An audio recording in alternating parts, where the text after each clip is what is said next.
புகழினை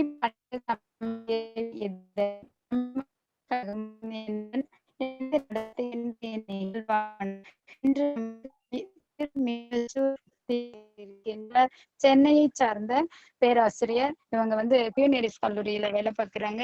திரிபுர சுந்தரி என்பவர் இன்று சொற்பொழிவாற்ற இருக்கின்றார். இதற்கு இறைவணக்கம் பாட இருக்கின்றார் புஞ்சை புளியம்பட்டையை சார்ந்த ரிஜாஸ்ரீ அவர்கள்.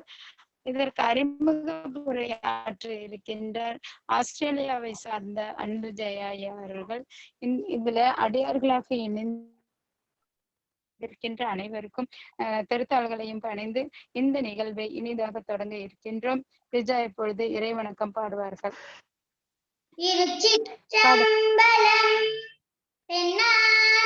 சிவனே போற்றி, எந்நாட்டவர்க்கும் இறைவா போற்றி, அண்ணாமலைய மன்னா போற்றி, கண்ணாரமுதக் கடலே போற்றி, காவாய் கனகத் திரளே போற்றி, கைலை மலையானே போற்றி போற்றி.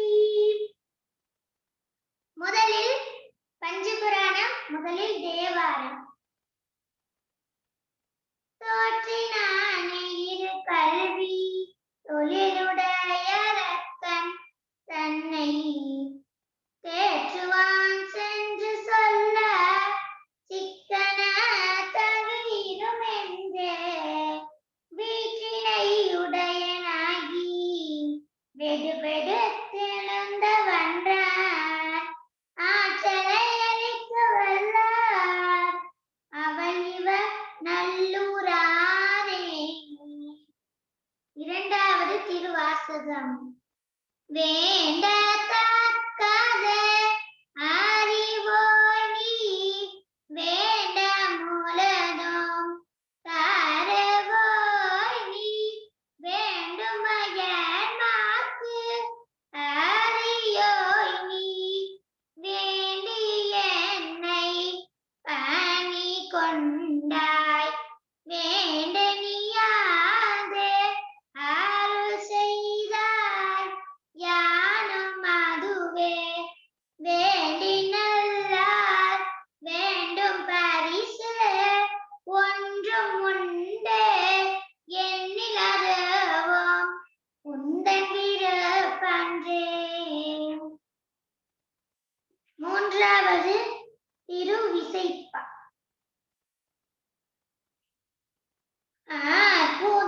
அற்புததெய்வ இதனின் மற்றுண்டே அன்போடு தன்னை அஞ்சு எழுத்தேன் சொற்பதத்துள் வைத்து உள்ளம் மல்லுறும் தொண்டருக்கேன் தீசை கனகம் பற்பத குவையும் பைம்பொன் மாளிகையும் பவள வயவர்கனை முலையும் கற்பக பொழிலும் முழுது மங்கங்கை கொண்ட சோழேச்சர தானே. நான்காவது திருப்பல்லாண்டு. செவிக்க வந்தாய இந்திரன் செங்கன்மான் எங்கும் திசை திசையென கூவி கவர்ந்து நெருங்கி கூறான் அவிக்கு அமுதை என்னார்வ தன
நன்றி அம்மா. திருச்சிற்றம்பலம். நம்ம இந்த குழந்தையின் பொழுது பாடி அந்த குழந்தைக்கும் அவர்களுடைய பெற்றோருக்கும் அவருடைய குருவுக்கும் அவருடைய ஆசிரியருக்கும் நன்றியை உரித்தாக்குவோம். இப்பொழுது நம்மளுடைய நிகழ்வுக்கு அறிமுக உரையாற்ற இருக்கின்றார் ஆஸ்திரேலியாவை சார்ந்த அன்பு ஜெயா அவர்கள். அவையை அவரிடம் ஒப்படைக்கின்றார். நன்றி. திருச்சிற்றம்பலம். அனைவருக்கும் வணக்கம். புகழனி பன்னாட்டு தமிழ் உயராய்வுதல் மற்றும் லண்டன் தமிழ்மொழி கலைக்கழகம் இணைந்து காவேரி தென்கரையில் அமர்ந்துள்ள தேவார திருத்தலங்கள் பற்றி நடத்துகின்ற பன்னாட்டு பயிலரங்கத்தில் 56ஆம் நாள் நிகழ்வான இன்று திருமியச்சூர் என்ற திருத்தலம் பற்றி உரையாற்ற இருப்பவர் முனைவர் திரிபுர சுந்தரி கார்த்திகேயன் அம்மா அவர்கள். அம்மா அவர்கள் MA, MPhil, BA, PhD பட்டங்கள் பெற்று சென்னை ராணிமேரி கல்லூரியில் தமிழ் பேராசிரியராக பணிபுரிகின்றார். 30 ஆண்டுகளுக்கு மேல் பயிற்றுவித்தலிலும் ஆய்வுகளிலும் அனுபவம் உள்ளவர். பாடத்திட்ட குழு உறுப்பினராகவும் கடமையாற்றுகின்றார். இலக்கியங்களில் சங்க இலக்கியங்கள், பக்தி இலக்கியங்கள், காவியங்கள் இவருடைய சிறப்பு துறைகளாகும். 60க்கும் மேற்பட்ட உள்நாட்டு வெளிநாட்டு கருத்தரங்கங்கள், மாநாடுகளில் பங்களித்து கட்டுரைகள் படைத்துள்ளார். விநாயகர் அகவல் உரை, சிவபுராணம் உரை, திருவருட்பாவில் திருத்தணிகை பதிகங்கள், வீரபத்திரர் வழிபாடு உள்ளிட்ட நூல்களுக்கு ஆசிரியராகவும் இணையாசிரியராகவும் 9 நூல்களை வெளியிட்டுள்ளார். 8 ஆய்வு மாணவர்களுக்கு வழிகாட்டியாக இருந்துள்ளார். சைவ சித்தாந்த ரத்தினம் என்ற பட்டத்தையும் பெற்றுள்ளார். இத்தனை சிறப்புகளுடைய அம்மா அவர்கள் இன்று நம்மிடையே உரையாற்ற வந்திருப்பது நமக்கு சிறந்ததொரு வாய்ப்பு என்று கூறி அம்மா அவர்களை திருமியச்சூர் திருத்தலம் பற்றி உரையாற்றும்படி அடியவர்கள் சார்பாக வேண்டிக் கொண்டு அரங்கத்தை அம்மாவிடம் ஒப்படைக்கின்றேன். நன்றி, வணக்கம். திருச்சிற்றம்பலம். அம்மா, நீங்க உங்கள் உரையை துவக்கலாம் அம்மா. நன்றி.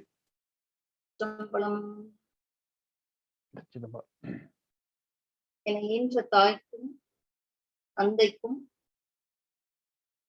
தோன்றா துணையாய் நின்று வழி நடத்தும் எம் சத்குருநாதருக்கும் திருவருளுக்கும் இங்கு கூடியிருக்கக்கூடிய ஆன்றோர் பெருமக்கள் அனைவருக்கும் முதற்கண் என் வணக்கத்தை தெரிவிக்கின்றேன்.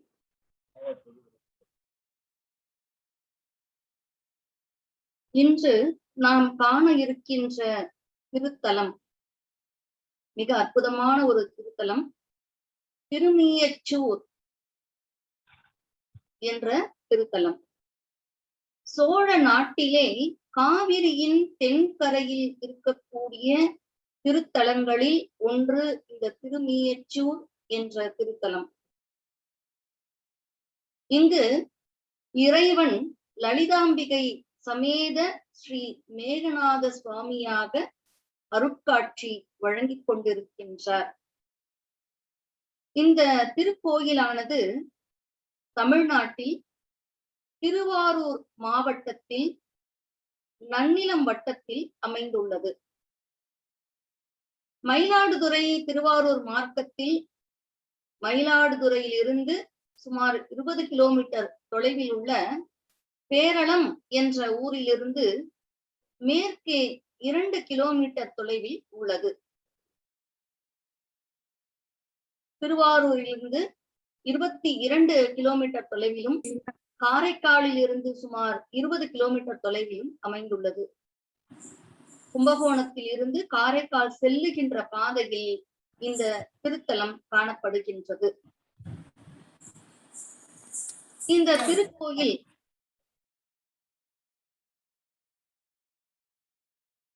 மிக அற்புதமான ஒரு திருக்கோயில். லலிதா பரமேஸ்வரி, அருள்மிகு லலிதா பரமேஸ்வரி சமேத மேகநாத சுவாமி திருக்கோயில். இந்த கோவிலுக்குள்ளேயே இன்னொரு கோவிலும் இருக்கிறது, இளங்கோயில் என்று சொல்லப்படும். அங்கே மின்னும் மேகலை சமேத சகல புவனேஸ்வரர் என்ற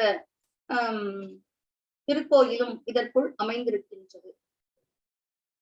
மிக மிக அற்புதமான வரலாற்று சிறப்பும் புராண சிறப்பும் ஆன்மீக சிறப்பும் கொண்ட திருத்தலம். சோழர் காலத்திய கற்கோயிலாக திகழும் இத்திருக்கோயில் ராஜேந்திர சோழன், செம்பியன் மாதேவி ஆகியோரது காலத்தில் கோயில் திருப்பணி செய்யப்பட்டு மிகச் சிறப்பாக பொலிவுடன் காணப்படுகிறது. சோழ நாட்டில் காவிரி தென்கரை பாடல் பெற்ற திருத்தலங்களில் 56, 57வது திருத்தலங்களாக விளங்குகின்ற இந்த 2 திருக்கோவில்களில் இன்று நாம் காண இருப்பது 56வது திருத்தலமாக அமைந்துள்ள திருமீயச்சூர் என்ற திருத்தலம். தேவார பாடல் பெற்ற 274 சிவாலயங்களில் 119வது தேவார தலமாகவும் இது அமைந்துள்ளது என்பது குறிப்பிடத்தக்கது. இந்த திருக்கோவிலில் இறைவன் மூர்த்தியினுடைய சிறப்பு என்று பார்க்கும் பொழுது இறைவன் மேகநாத சுவாமியாக, முயற்சிநாதர், மிகா அருணேஸ்வரர் என்ற பெயரில் எல்லாம் போற்றப்படுகின்றார். இங்க இருக்கக்கூடிய இறைவியின் திருப்பெயர் அருள்மிகு லலிதாம்பிகை. இவள் சாந்த நாயகி என்றும் சௌந்தர நாயகி என்றும் சொல்லப்படுகின்ற சிறப்பிற்கு உரியவள். தல விருட்சம் வில்வ மரம்.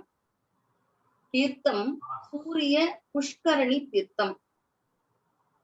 இந்த திருக்கோயிலில் சூரியன், சன்னீஸ்வரர், யமதர்மர், அருணன், கருடன், வாலி, சுக்ரீவன் ஆகியோர் வழிபாடு செய்திருக்கிறார்கள். இத்திருக்கோயிலுக்கு திருஞான சம்பந்தர் பாடிய திருப்பதிகம் ஒன்று காணப்படுகின்றது. நமக்கு கிட்டியுள்ள பதிகங்களில் தேவார திருமுறைகளில் திருஞான சம்பந்தர் பாடிய திருப்பதிகம் அமைந்துள்ளது. பொதுவாக தினமும் காலையில் 6 மணி முதல் பகல் 12 மணி வரையிலும், மாலை 4:30 முதல் இரவு 8:30 வரையிலும் இந்த திருக்கோயில் நடை திறந்திருக்கும் என்று கூறுவர். நாம் இத்திருக்கோயிலை பற்றி சிந்திக்கும் பொழுது முதலில் பெயர் காரணத்தை, ஏன் இந்த ஊருக்கு மீயச்சூர் என்ற பெயர் ஏற்பட்டது, அது முதன்மையாக நாம் அறிய வேண்டிய ஒரு செய்தி. சூரியனின் தேரோட்டியாக இருந்தவன் அருணன் என்பவன். சிவபக்தியிலே சிறந்தவன். திருக்கைலைக்கு சென்று சிவபெருமானை வழிபட வேண்டும் என்று கருதினான். அவன் உடல் குறைபாடு உடையவன், ஒரு மாற்றுத்திறனாளியாக இருந்தவன். அவனை சூரியன் எள்ளி நகையாடுகின்றான். ஏன்னா சூரியனுக்கு தேரோட்டி இந்த அருணன். சிவபக்தர்களை நிந்தித்தால் சிவ நிந்தனைக்கு உட்படுவார்கள் என்பது பொதுவான ஒரு கருத்து. அந்த வகையில் இங்கே சூரிய பகவான் இறைவனால் சபிக்கப்படுகின்றார். கருமை நிறத்தை பெறுகின்றார். இறைவனிடம் தன்னுடைய தவறுக்காக வருந்தி மன்னிப்பு கேட்ட பொழுது இறைவன் அவருக்கு சாப விமோசனம் வழங்கி அவருடைய கரிய நிறத்திலிருந்து மீண்டு வருவதற்கு அருள் புரிந்த திருத்தலம் என்பதனால இந்த தலத்திற்கு மீயச்சூர் என்ற பெயர் வழங்கப்படுகிறது. மீண்டு வந்தவன், சாபத்திலிருந்து மீண்டு வந்தவர் என்பதனால இந்த திருத்தலத்திற்கு திருமீயச்சூர் என்று பெயர் அமைந்துள்ளது. போச்சிங்கட் சோழன்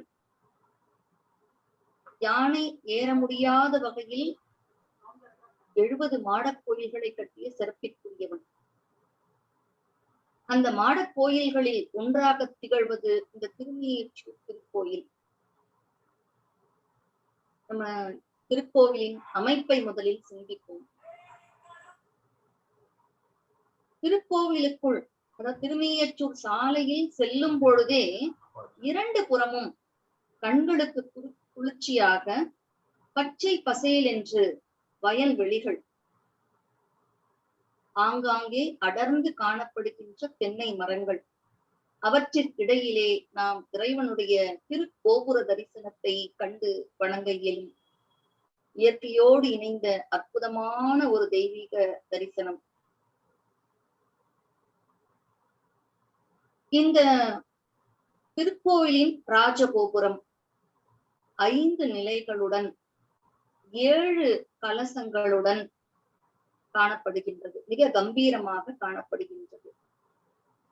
கோயிலின் இரண்டாவது உள்கோபுரம் 3 நிலைகளுடன் 5 கலசங்களுடன் அமைந்துள்ளது. இந்த திருக்கோயிலுக்கு இயற்கை அழகோடு மேலும் அழகு சேர்க்கின்ற வகையில் கோயிலின் விமான அமைப்பு மிக நூதனமான விமான அமைப்பு காணப்படுகிறது. சோழர்களுடைய சிற்ப கலைத்திறன் அத்தனையும் கொட்டி அவர்களுடைய கருத்திலே விளைந்த பக்தியின் பரிணாமத்தின் வெளிப்பாடாக இந்த திருக்கோவிலினுடைய விமானம் அமைந்திருக்கிறது என்று சொல்லலாம். கஜபிருஷ்ட விமான அமைப்பினை உடையது. அதாவது கஜபிருஷ்டம்னா யானையினுடைய பின்புறம் போன்று அமைந்திருக்கக்கூடிய தோற்றத்தில் அமைந்த விமானம். இந்த விமானத்திலே 3 கலசங்கள் உள்ளன. இத்திருக்கோவிலை பொறுத்த வரைக்கும் 2 திருச்சுற்றுக்களை உடைய திருக்கோயிலாக அமைந்திருக்கின்றது. கோவிலின் உள் கோபுரத்தில் நுழையும் பொழுது நாம் மிகப்பெரிய இந்த ராஜகோபுரத்திலிருந்து நுழையும் பொழுது எதை பார்க்கலாம்? கொடிமரம், பலிபீடம், நந்தி ஆகியோரை தரிசிக்கலாம். 2வது உள்கோபுரத்தில் நுழையும் பொழுது அங்கே மகா மண்டபத்தில் ரத விநாயகர் நமக்கு அருட்காட்சி வழங்கிக் கொண்டிருக்கின்றார். கோவிலுக்கு நுழைந்தவுடனே நேராக நாம் பார்க்கக்கூடிய ஒரு சன்னதி எதுன்னா மேகநாத சுவாமி சன்னதி.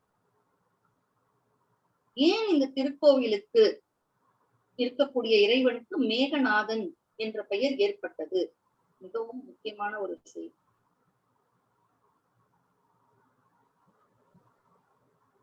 பரவெளியிலே ஸ்ரீ ஹயக்ரீவ பெருமான் அகத்திய மாமுனிவருக்கு ஸ்ரீ லலிதா பரமேஸ்வரியினுடைய முழுமையான சிறப்புகளை எல்லாம் எடுத்து உரைத்து பரவெளி எங்கும் நிறைந்திருந்த காரணத்தினாலும் இங்கு இருக்கக்கூடிய இறைவனை சூரியன் வணங்கி வழிபட்டு தன்னுடைய சாபத்திலிருந்து நீங்கி தன் சுய உருவை பெற்ற காரணத்தினாலும் இந்த இறைவனுக்கு மேகநாதர் என்ற திருப்பெயர் ஏற்பட்டதாக கூறுவர்.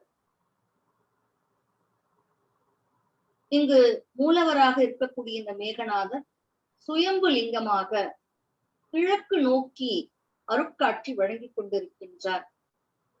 இறைவன் இருக்கக்கூடிய அந்த கர்ப்ப கிரகத்தை சுற்றி அழகான மண்டபங்கள் எல்லாம் உள்ளன.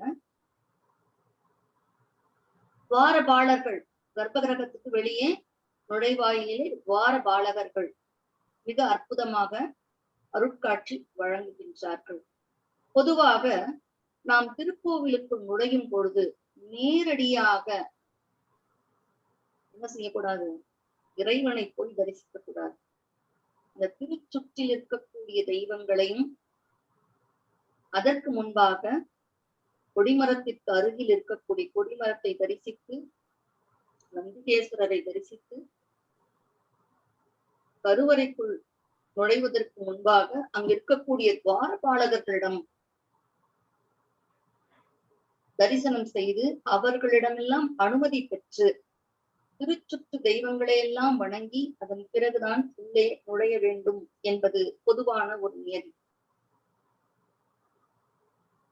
அந்த வகையில் இங்க மிக அற்புதமாக துவாரபாலகர்கள் அருட்காட்சி வழங்குகின்றார்கள்.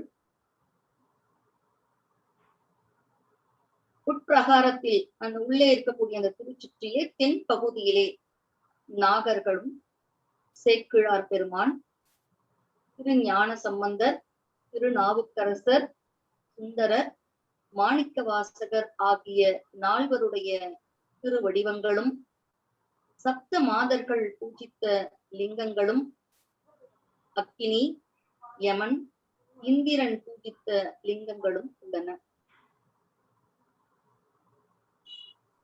சுற்றி வருகின்ற பொழுது இந்த பிரகாரத்திலே அந்த திருச்சுற்றிலே வள்ளி தேவசேனா சமேத சுப்பிரமணிய பெருமானை நாம் தரிசிக்கலாம்.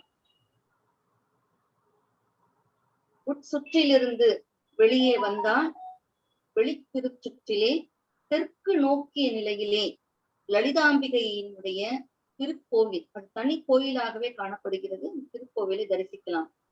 ராஜகோபுரத்திலிருந்து உள்ளே நுழையும் பொழுது நேராக கிழக்கு நோக்கிய நிலை கருவறையிலே மேகநாதரும், வலதுபுறமாக பார்த்தா தெற்கு நோக்கிய நிலையிலே லலிதாம்பிகை சந்நிதியும் காணப்படுகின்றது. இந்த அம்பிகை ஸ்ரீ சக்கர பீடத்திலே ராஜ சிம்மாசனத்திலே விற்றிருந்து வருள்பவள்.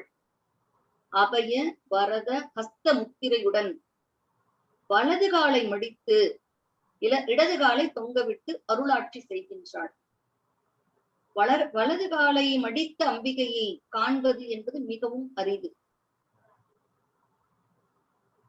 அன்பர்களுக்கெல்லாம் அருட்காட்சி தருகின்ற இந்த அம்பிகையினுடைய சிறப்பினை ஸ்ரீ ஹயக்ரீவ பெருமான் அகத்தியருக்கு எடுத்துரைத்தார்.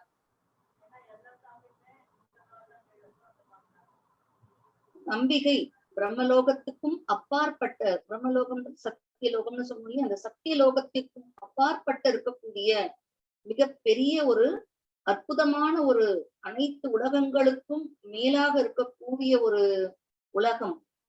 அதுதான் அருள்மிகு லலிதா பரமேஸ்வரி மகா திரிபுர சுந்தரியாக வீற்றிருக்கக்கூடிய, அருள் பாலிக்கக்கூடிய உலகம். அங்கே லலிதா பரமேஸ்வரியாக ஸ்ரீபுரம் என்ற அற்புதமான ஒரு திருநகரிலே இவள் காட்சி வழங்கிக் கொண்டிருக்கின்றாள். லலிதா பரமேஸ்வரி இருப்பிடம், அவளுடைய திருத்தோற்றம், அவளுடைய அருட்பிரவாகங்களை எல்லாம் அகத்தியருக்கு ஸ்ரீ ஹயக்ரீவ பெருமான் எடுத்து உரைத்துக் கொண்டே இருந்தாராம். ஹயக்ரீவர் என்பவர் சரஸ்வதிக்கு குருவாக இருக்கக்கூடியவர், திருமாலினுடைய ஒரு வடிவாக காட்சி வழங்கக்கூடியவர், கல்விகளுக்கெல்லாம் கலைகளுக்கெல்லாம் தலைவராக திகழக்கூடியவர். இந்த ஹயக்ரீவ பெருமான் அகத்தியருக்கு உபதேசம் செய்து கொண்டே இருக்கின்றார். இத்தனை பெரிய அற்புதமான அம்பிகையினுடைய திருநாமங்கள் கோடிக்கணக்கில் இருக்கின்றன என்று சொல்லும் பொழுது இந்த நாமங்களை எல்லாம் சொல்ல வேண்டும் என்று அகத்தியர் கேட்டாராம். கலியுகத்திலே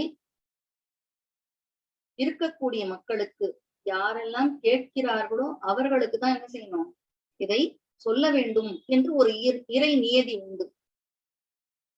அந்த வகையில அகத்தியர் கேட்ட காரணத்தினால் லலிதா பரமேஸ்வரியினுடைய 1000 திருநாமங்களையும் யார் எடுத்துரைத்தது? இந்த ஹயக்ரீவ பெருமான் எடுத்துரைத்தாராம்.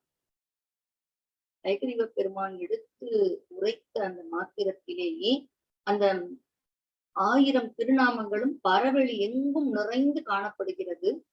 எல்லா இடத்துலயும் அங்க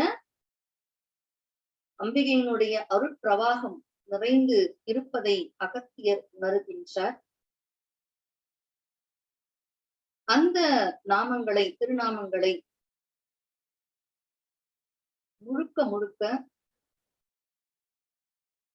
அம்பிகையினுடைய வாக் தேவதைகளாக இருக்கக்கூடிய 8 தேவதையர் அவங்க என்ன செஞ்சாங்கன்னா தொகுத்து இந்த உலகத்திற்கு வழங்கினார்கள் என்று சொல்வார். இப்ப பரவெளியிலே இறைவனிடமிருந்து இந்த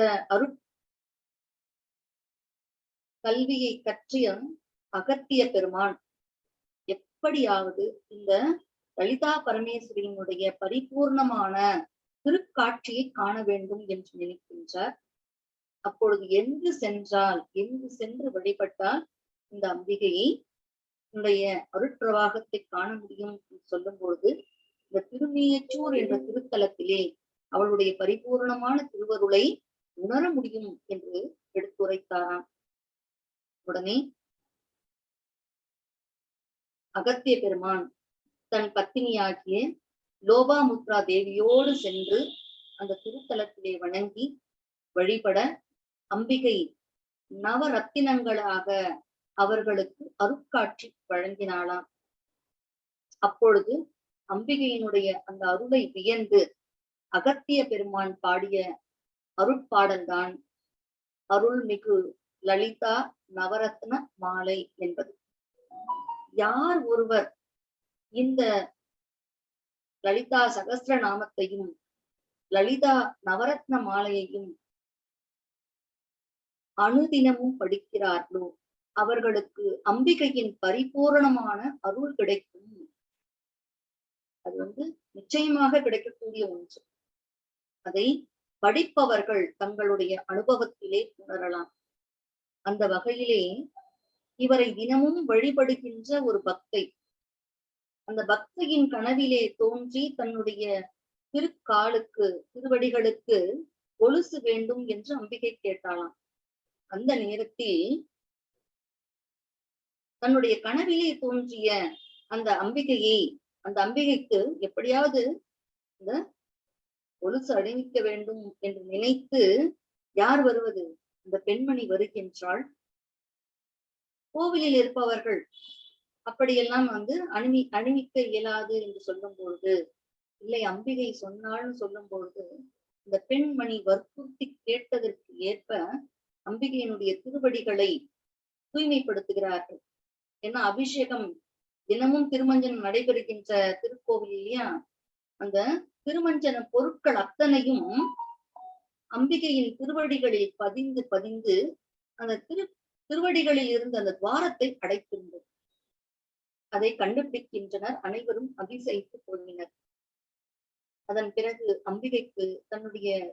அம்பிகைக்கு அழகான தங்க கொலுசினை அணிவித்தார்கள்.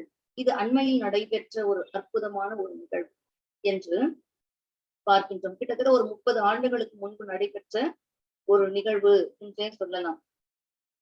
இந்த கோவிலை பொறுத்த வரைக்கும் நவகிரகங்களுக்கு சந்நிதியே கிடையாது.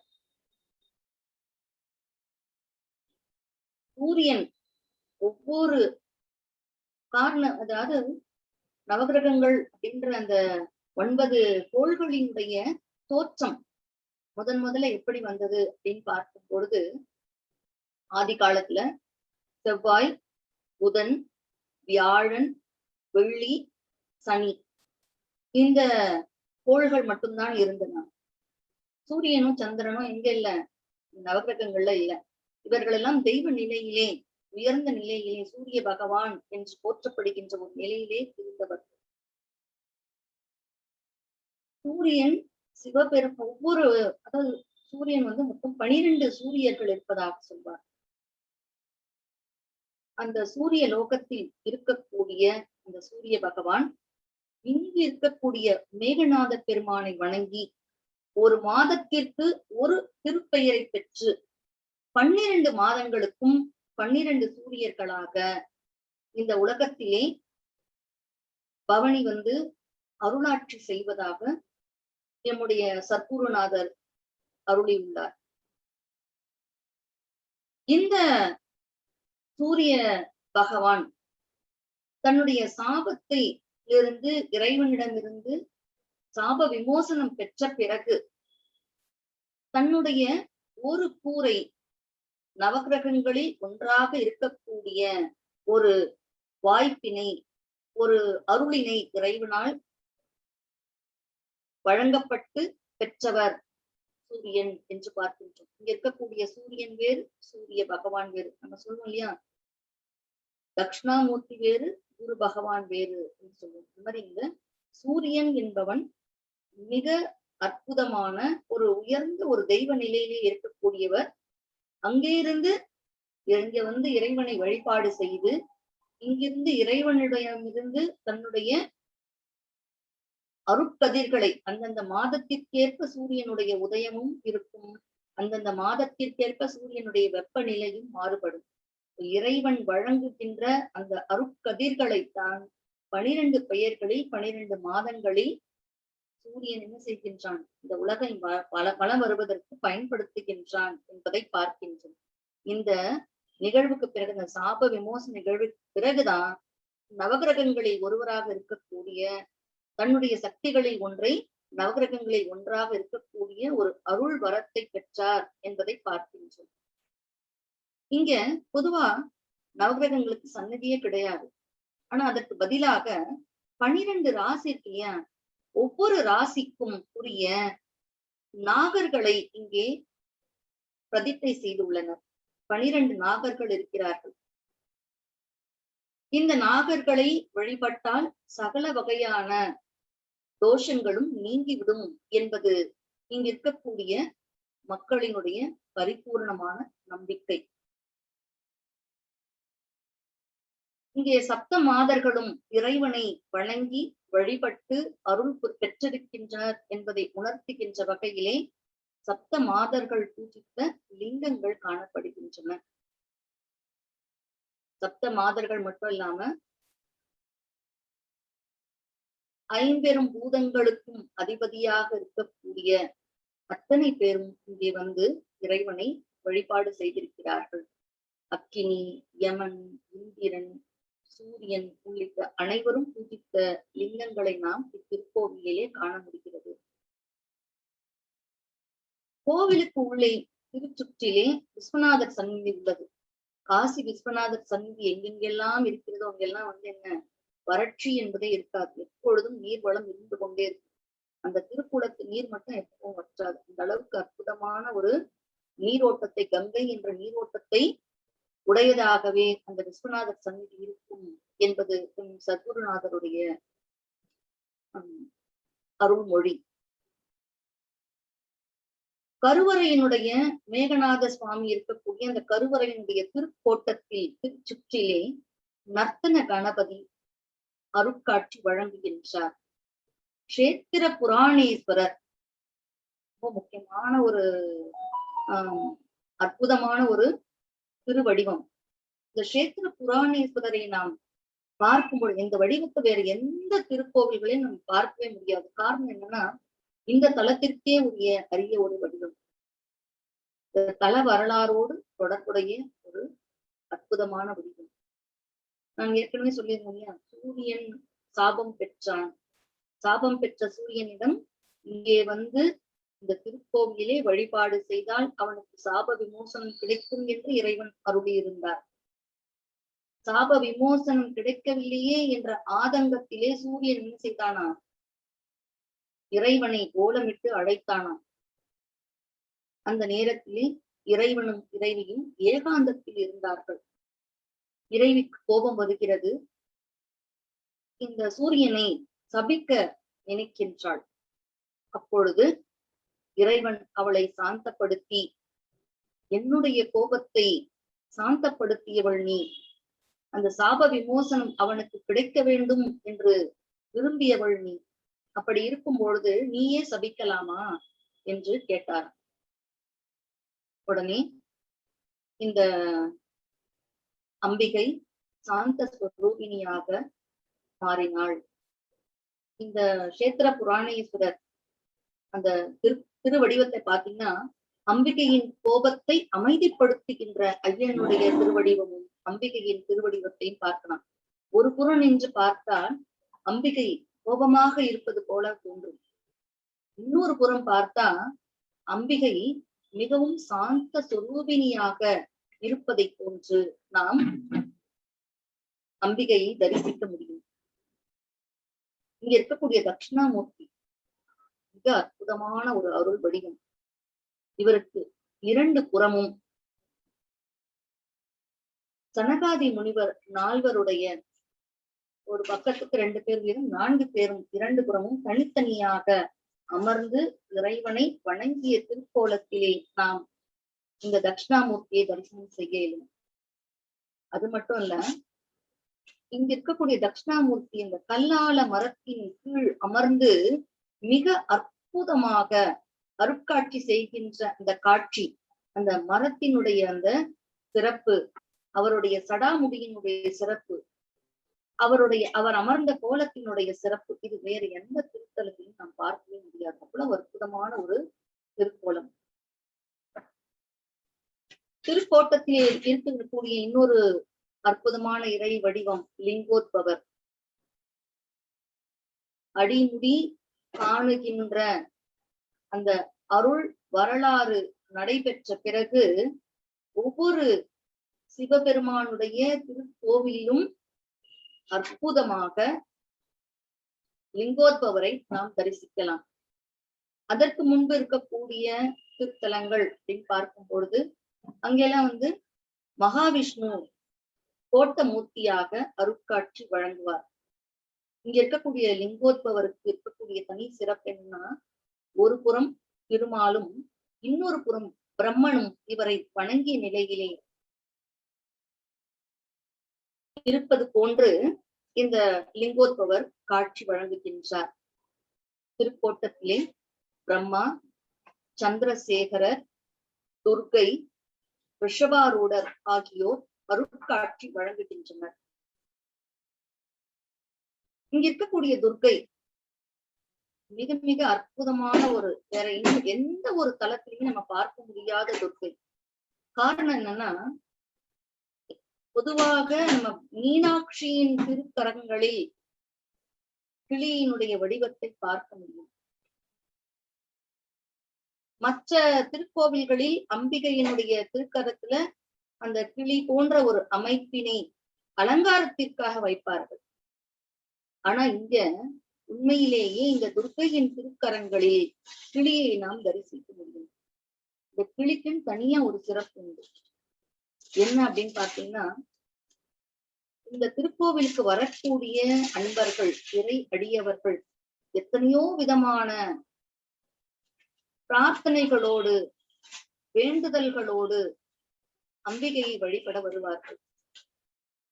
அவர்களுடைய வேண்டுதல்கள் யாவும், நல்ல வேண்டுதல்கள் அனைத்தும் நல்லபடியாக நிறைவேற வேண்டும் என்று இந்த துர்க்கையின் கரங்களில் அமர்ந்திருக்கக்கூடிய அந்த கிளி அம்பிகைக்கு போய் சொல்லுமா, லலிதா பரமேஸ்வரியிடம் போய் சொல்லுமா.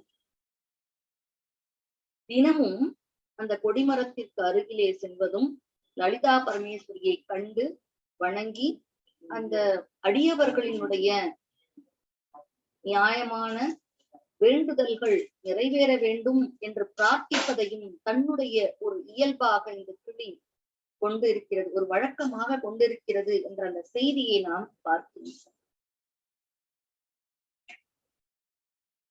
இங்கு மிக அற்புதமான ஒரு நிலையில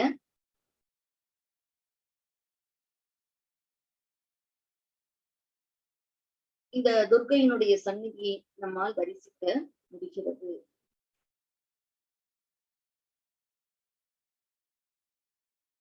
திருக்கோயிலில் இருக்கக்கூடிய தூண்கள், அர்த்த மண்டபம், அங்கிருக்கக்கூடிய திருமூர்த்தங்கள், மகா மண்டபம், அங்கிருக்கக்கூடிய மூர்த்தங்கள், இவை அத்தனையுமே கலை நயம் உடையவை என்றே சொல்ல வேண்டும். சிற்பக்கலைக்கு இந்த திருக்கோவிலை விட சிறந்த ஒரு சான்றினை நாம் காட்டிவிட முடியாது. அவ்வளவு அற்புதமா இருக்கு. இறைவனும் இறைவியும் அந்த இறைவனை சுற்றி இருக்கக்கூடிய அத்துணை தெய்வங்களும் அடியவர்களுக்கு அருள் வழங்குவதற்காக காத்திருப்பது போன்ற ஒரு அருட்காட்சியை நாம் இங்கே காண முடிகிறது. இந்த திருத்தலத்தினுடைய வரலாறு என்று பார்க்கும்பொழுது மிக அற்புதமான ஒரு வரலாறு இந்த திருத்தலத்திற்கு உண்டு. என்ன அப்படின்னு பாத்தீங்கன்னா, சூரியன் வழிபட்டிருக்கின்றான், அகத்தியர் வழிபட்டிருக்கின்றார், எண்ணற்ற தெய்வங்களும் இங்கே வழிபாடு செய்திருக்கின்றன என்பதையெல்லாம் பார்க்கின்றோம். யமன் வழிபாடு செய்திருக்கின்றான்.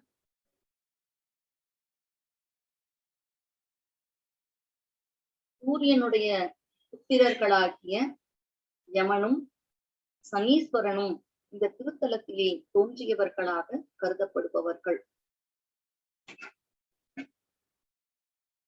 இந்த வரலாற்றை பற்றி பார்க்கும் பொழுது, காசிப முனிவர் என்று ஒரு மகரிஷி இருந்தார், ஒரு முனிவர். அவருக்கு கர்த்துரு வினதை என்று 2 மனைவியர். இருவரும் சிவபெருமானை நினைத்து மிக கடுமையாக தவம் செய்தார்களாம். அவர்களுடைய தவத்தை மெச்சிய இறைவன்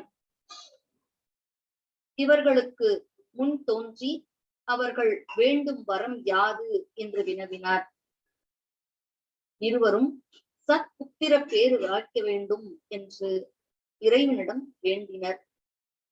இறைவனும் அவர்களுக்கு ஆளுக்கு ஒரு அண்டத்தை பரிசாக கொடுக்கின்றார். 1 வருட காலம் அதை பூஜித்து வந்தால் உலகமே போற்றக்கூடிய ஒரு மகன் பிறப்பான் என்று கூறி மறைகின்றார். 1 வருடம் கழிந்தது. அந்த வினதையின் அண்டத்தில் இருந்து ஒரு பறவை பிறக்கின்றது. அதை பார்த்தவுடனே வினதைக்கு மனதிலே ஒரு வருத்தம், என்ன இப்படி ஆகிவிட்டதே, இறைவன் உலகத்திற்கே ஒளியை வழங்கக்கூடிய அற்புதமான குழந்தைகள் பிறக்கும் என்று சொன்னாரே, இறைவாக்கு பொய்க்குமா? பொய்க்காது.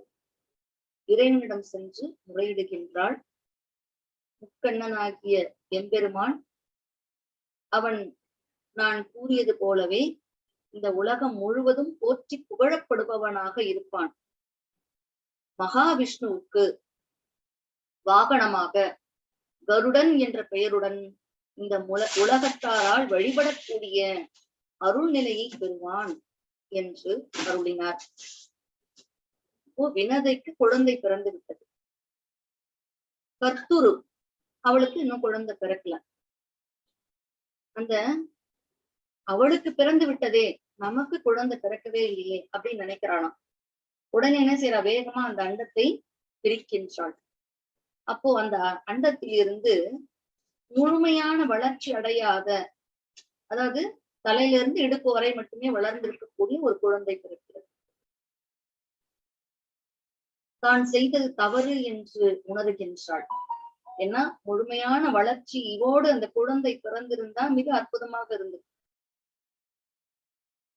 தவறான ஒரு செயலை செய்து விட்டோமே என்று நினைத்து வருந்தி இறைவனிடம் மன்னிப்பு கேட்கின்றாள். இறைவனும் இந்த குழந்தையும் நான் சொல்லியது போலவே உலகத்தாரால் புகழப்படக்கூடிய ஒரு குழந்தையாக இருக்கும்.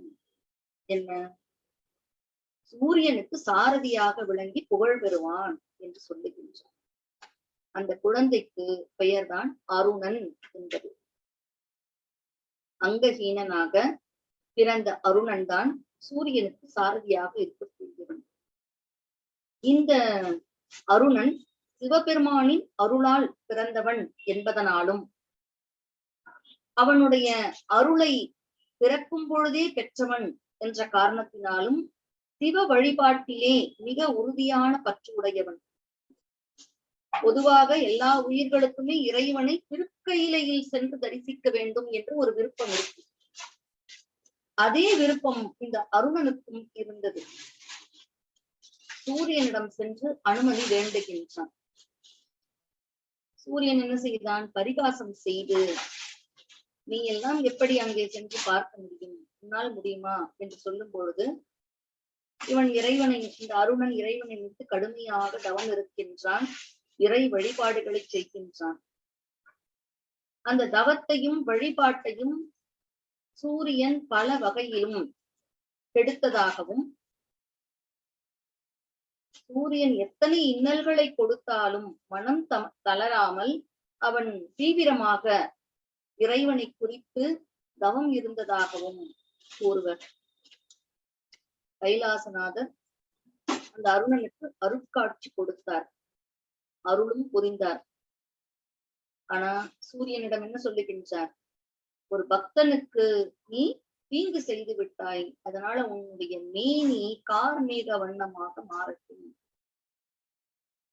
என்று சபிக்கின்றார். அதனால உலகமே இருண்டு போகிறது. உலகத்திற்கு ஒளிக்கதிர்களை இறைவன் யார் மூலமாக வழங்குகின்றான், சூரியனின் மூலமாக வழங்குகின்றான். சூரியனுடைய மேனி கார்மேக வண்ணமாக மாறுகிறதுன்னா அப்படியே கரிய நிறத்தை அடைந்து விடுகிறது. அகில உலகங்களுக்கும் அன்னையாகிய பரமேஸ்வரி அப்படியே மனம் பதைத்தாளாம். உடனே இறைவனிடம் வேண்ட, அருணனுடைய தவ பலத்தினால் இந்த உலகம் முழுமையாக வெளிச்சம் அடையும் என்று பெருமாள் அருள் புரிந்தார். எத்தனை ஒரு சிறப்பு பாருங்க. கதிரவன் தன்னுடைய தவறை உணர்ந்து இறைவனிடம் மன்னிப்பு கேட்க இறைவன் மன்னித்து அருள் புரிந்த இடம்தான் இந்த திருநீயச்சூர் என்பது. கார்மேக வண்ணத்தை மாற்றியவன் என்பதனால் இவருக்கு என்ன பெயர்? கார்மேகநாதர், மேகநாதர் என்ற பெயர் ஏற்பட்டது என்று குறிப்பிடுவார்.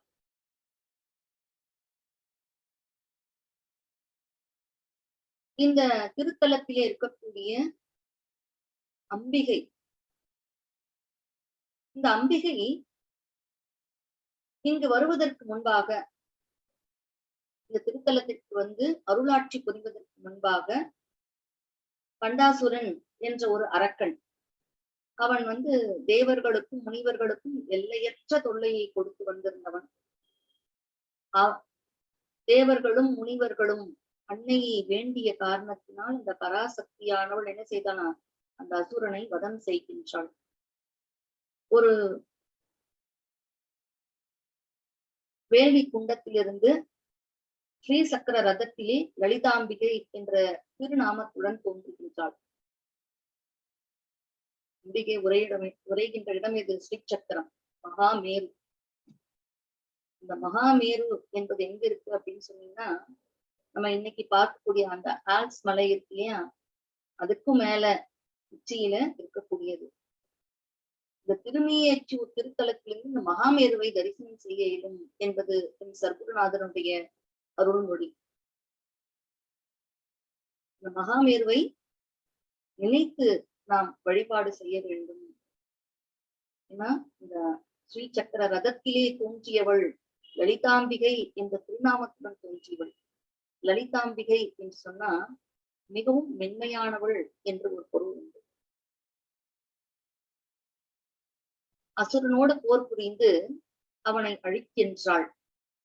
மிக கொடுமையான ஒரு சினத்துடன் இருந்த அவளை அனைவரும்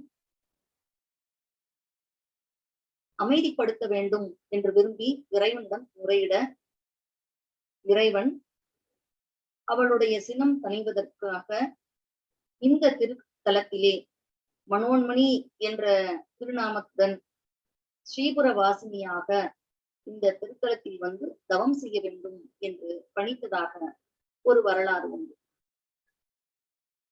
இங்கு வந்து அம்பிகை இறைவனை நிறைத்து தவம் செய்து சாந்தமயமானவனான ஒரு பெற்றாள்.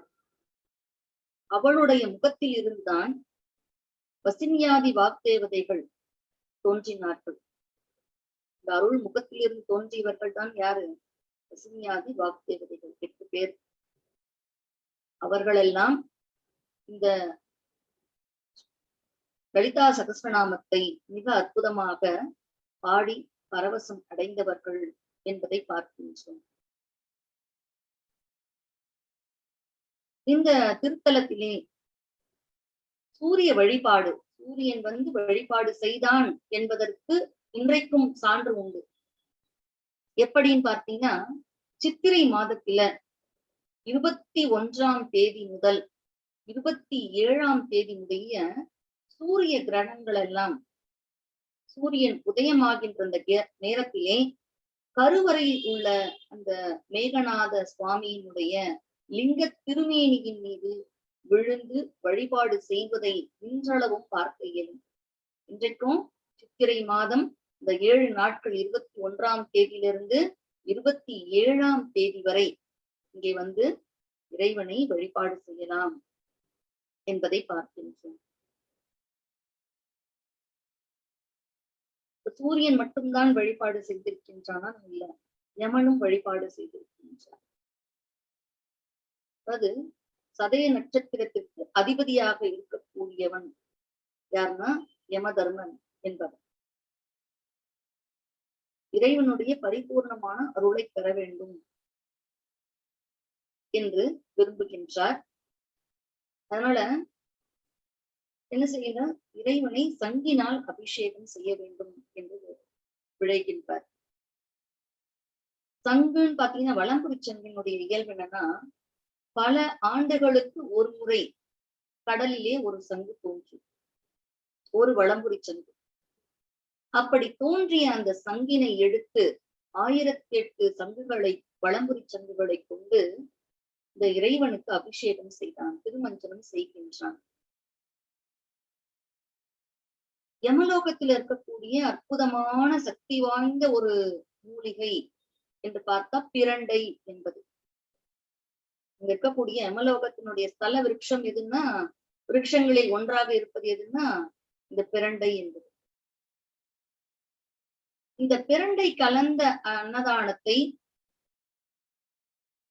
இறைவனுக்கு படைத்து, பிரண்டை கலந்த சாதத்தை இறைவனுக்கு, அன்னத்தை இறைவனுக்கு படைத்து அதை அன்னதானம் செய்து இறை வழிபாடு ஆற்றினார். இதனுடைய சிறப்பு என்னன்னா, பல ஆண்டுகளுக்கு ஒரு முறையே தோன்றக்கூடியது வலம்புரி சங்கு என்பதனால அந்த வலம்புரி சங்கை கொண்டு எவர் ஒருவர் இறைவனுக்கு திருமஞ்சனம் செய்கிறார்களோ அவர்களுக்கு நீண்ட ஆயுளும் இறைவனுடைய பரிபூர்ணமான திருவருளும் கிடைக்கும் என்பது இறை நியதி. அந்த வகையிலே இங்க பிரண்டை கலந்த சாதத்தை இன்றளவும் இறைவனுக்கு படைத்து வழிபாடு செய்வதை நாம் பார்க்க முடிகின்றது. அகத்திய பெருமான் பௌர்ணமி தினத்தன்று லலிதா பரமேஸ்வரனுடைய அருட்பிரவாகத்தை ஹயக்ரீவ பெருமானிடமிருந்து உபதேசமாக பெற்ற காரணத்தினால் இந்த திருத்தலத்திலே பௌர்ணமி தினம் மிக சிறப்பாக கொண்டாடப்படுகிறது. அன்றைய தினம் லலிதா சகஸ்ரநாமம் செய்வார்கள், செய்வார்கள். அப்படி லலிதா நவரத்ன மாலையை படிப்பார்கள். இதெல்லாம் அம்பிகைக்குரிய அற்புதமான வழிபாடுகளாக இங்கே காணப்படுகின்றன. அது மட்டும் இல்லாம சங்கு புஷ்பத்தை கொண்டு வழிபாடு செய்கின்ற ஒரு மரபும் இங்கே காணப்படுகிறது. தாமரை இலையில சங்கு புஷ்பத்தை வைத்து சதய நட்சத்திர நாளிலே குறிப்பிட்ட ஒரு ஓரையிலே சிவபெருமானை பூஜித்தான் எத்தகைய கடுமையான நோய்களும் நம்மை விட்டு நீங்கிவிடும் என்பது அடியவர்களுடைய ஆழமான ஒரு நம்பிக்கை. மட்டும் இல்லாம அவரவர் பிறந்த நட்சத்திரத்தன்று இங்கு ஏன்னா இங்க சூரிய பகவான், யமன், இந்திரன் மற்றும் உள்ள அத்தனை தேவர்களும் இங்கே வழிபாடு செய்து அருள் பெற்றனர் என்ற காரணத்தினால ஆயுஷ் ஹோமம், சஷ்டியப்த பூர்த்தி, சதாபிஷேகம் போன்ற ஆயுளை வளர்க்கக்கூடிய வழிபாடுகளை எல்லாம் இங்கு செய்வதை நாம் பார்க்க முடிகின்றது. வேளாக்குறிச்சி ஆதீன கர்த்தர் ஸ்ரீ அஜபா நடேஸ்வர பண்டார் சன்னதி இந்த திருத்தலத்தில் பரம்பரை அறங்காவலராக இறைப்பணியாற்றி வருகின்றார். அவருடைய ஆதீன இளவரசாக சத்தியஞான மகாதேவ சுவாமிகள் தன்னுடைய தந்தையோடு சேர்ந்து இறைப்பணியை செய்து வருகின்றார் என்பதை பார்க்கின்றார். இந்த திருக்கோவிலில் இருக்கக்கூடிய லலிதாம்பிகைக்கு செய்யப்படுகின்ற மிக முக்கியமான ஒரு வழிபாடு என்னன்னா நெய்க்குல தரிசனம் என்பது. மிக அற்புதமான ஒரு தரிசனமாக இதை நாம் பார்க்க முடிகின்றது. அம்பிகை அப்படியே ராஜராஜேஸ்வரியாக ராஜ தர்பாரில் வீற்றிருக்கக்கூடிய மிகப்பெரிய பேரரசியாக இந்த திருத்தலத்திலே அமர்ந்த திருக்கோலத்திலே 5 அடி உயரத்திலே மிக அற்புதமாக காட்சியளிக்கின்றாள். லலிதாம்பிகை என்ற அம்பிகையினுடைய சிறப்பு என்னன்னா பார்வதி, லட்சுமி, சரஸ்வதி என்ற 3 வடிவங்களும் எந்த ஒரு பெருவடிவம். அவளுடைய சூடாமணி முதல் பாதாங்குலீசம் வரை எண்ணற்ற ஆபரணங்களை அவள் அணிந்தவள். அவளுடைய அந்த அற்புதமான அந்த அலங்காரத்தை, அற்புதமான அந்த அருட்கோலத்தை, அருட்காட்சியை போற்றி வழிபட்டு அருள் பெற்ற அன்பர்கள் அத்தனை பேரும் கண்டிப்பாக வழிபாடு செய்ய வேண்டும், கண்டே தீர வேண்டும் என்ற ஒரு எண்ணத்தோடு செய்கின்ற ஒரு வழிபாடுதான் இந்த மெய்க்குல வழிபாடு தரிசனம். அந்த தரிசனத்தை வாழ்க்கையில ஒரு முறையாவது பார்க்கணும்னு நினைப்பாங்க. மிகப்பெரிய அளவுல அம்பிகையினுடைய, அதாவது நவராத்திரி திருவிழா இந்த அம்பிகைக்கு மிக சிறப்பாக நடைபெறும். விஜயதசமி திருநாளன்று அம்பிகைக்கு முன்பாக சர்க்கரை பொங்கல், நல்ல ஒரு 5 அடி அகலம் 5 அடி நீளம் இருக்கும் அளவுக்கு சர்க்கரை பொங்கலை நைவேத்தியமாக படைப்பார். அதற்கு பொங்கலின் மீது நெய்யினை ஊற்றி வைத்திருப்பார்கள். அடுத்து பிரண்டை சாதம், தயிர் சாதம், பழ வகைகள் என்று அன்னப்படையலை விஜயதசமி என்று அம்பிகைக்கு படைப்பார்கள். அந்த அம்பிகைக்கு அந்த அன்னப்படையலை படைத்திருக்கும் பொழுது அந்த சர்க்கரை பொங்கலில் ஊற்றிருக்கக்கூடிய அந்த நெய் தின்னா ஊற்றுவாங்களாம். அந்த நெய் எப்படி இருக்குமா, ஒரு திருக்குளம் போல காணப்படும். அதுதான் நெய் குளம் என்று சொல்கிறார்கள். 9 நாள் நவராத்திரி முடிந்து 10வது நாள் விஜயதசமி அன்று அனைவருக்கும் வெற்றி திருமகளாக, அனைவருக்கும் அள்ளி அள்ளி பேரருளை வழங்குவதற்கு காத்திருக்கக்கூடிய அற்புதமான அருள் வடிவத்துடன் அன்னை லலிதா பரமேஸ்வரி என்ன செய்கின்றாள், அலங்கார ரூபிணியாக அருட்காட்சி வழங்குவாள். அந்த திரையை விளக்கியவுடன் அந்த அன்ன பிரசாதத்திலே, அன்ன படையல் இருக்கு இல்லையா, அதற்கு பள்ளையம் என்று சொல்வார். அந்த அன்ன படையலின் நெய் குளத்திலே அம்பிகையினுடைய முழுமையான திருவடிவம் அப்படியே பதிந்திருக்கும். அந்த நெய் குளத்திலே அந்த அம்பிகையினுடைய திருவடிவத்தை கண்டு தரிசனம் செய்வதை வாழ்க்கையின் பெரும் பேராக கருதி, அதற்காகவே அந்த விஜயதசமி அன்று அம்பிகையை தரிசிப்பதற்கு செல்லுகின்ற அடியவர் கூட்டம் கோடானு கோடி என்றே சொல்ல வேண்டும். அவ்வளவு அற்புதமான ஒரு அம்பிகை. இங்க வடமொழியில் இருக்கக்கூடிய அந்த லலிதா சகஸ்ரநாமம் தோன்றிய திருத்தலம் என்பதனாலும் லலிதா நவரத்ன மாலை அகத்தியரால் தமிழிலே அழகாக பாடப்பட்ட அருள் மாலை. அந்த இரண்டையும், இந்த 2 பக்தி பணுவல்களையும் இந்த அம்பிகையின் முன்பு பலமுறை ஜெபித்து பலமுறை பாடி இறைவனை இறைவியை ஒருங்கே வணங்குகின்ற அருள் காட்சியை நம்மால் காண முடிகின்றது. இதெல்லாம் இந்த திருத்தலத்திற்குரிய மிகச்சிறந்த ஒரு சிறப்பான வழிபாட்டு நிலை என்றே சொல்ல வேண்டும். ஏன்னா இந்த லலிதாம்பிகை அப்படின்னு சொல்லும் பொழுது ஸ்ரீ சக்கரத்தினுடைய மையத்திலே இருக்கக்கூடியவள், ஸ்ரீபுரம் என்ற இடத்தை வாசஸ்தலமாக கொண்டவள். அந்த ஸ்ரீபுரத்துல அவளை சுற்றி எண்ணற்ற தேவதைகளும் தெய்வங்களும் அவளுக்கு பணிவிடை செய்வதற்காக காத்து நிற்பார்களாம். திரிபுர என்பதற்கு 6 என்ற அந்த எண்ணை குறிப்பதாக சொல்வார்கள். எண்ணற்ற சக்திகளை கொண்டவள். இவள் தோன்றிய நாள் என்பது மாசி மாதம் மக நட்சத்திரம், பௌர்ணமி தினம். அந்த நாளிலேதான் இவள் பண்டாசுரனை வதைத்தாள் என்பது வரலாறு. அதனால லலிதா பரமேஸ்வரியாக, ராஜராஜேஸ்வரியாக, மகா திரிபுர சுந்தரியாக வீற்றிருக்கக்கூடிய இந்த அம்பிகையை மாசி மாதத்திலே மக நட்சத்திரத்திலே வழிபாடு செய்பவர்களும் ஏராளமானவர்கள். அன்றைக்கும் இந்த அம்பிகை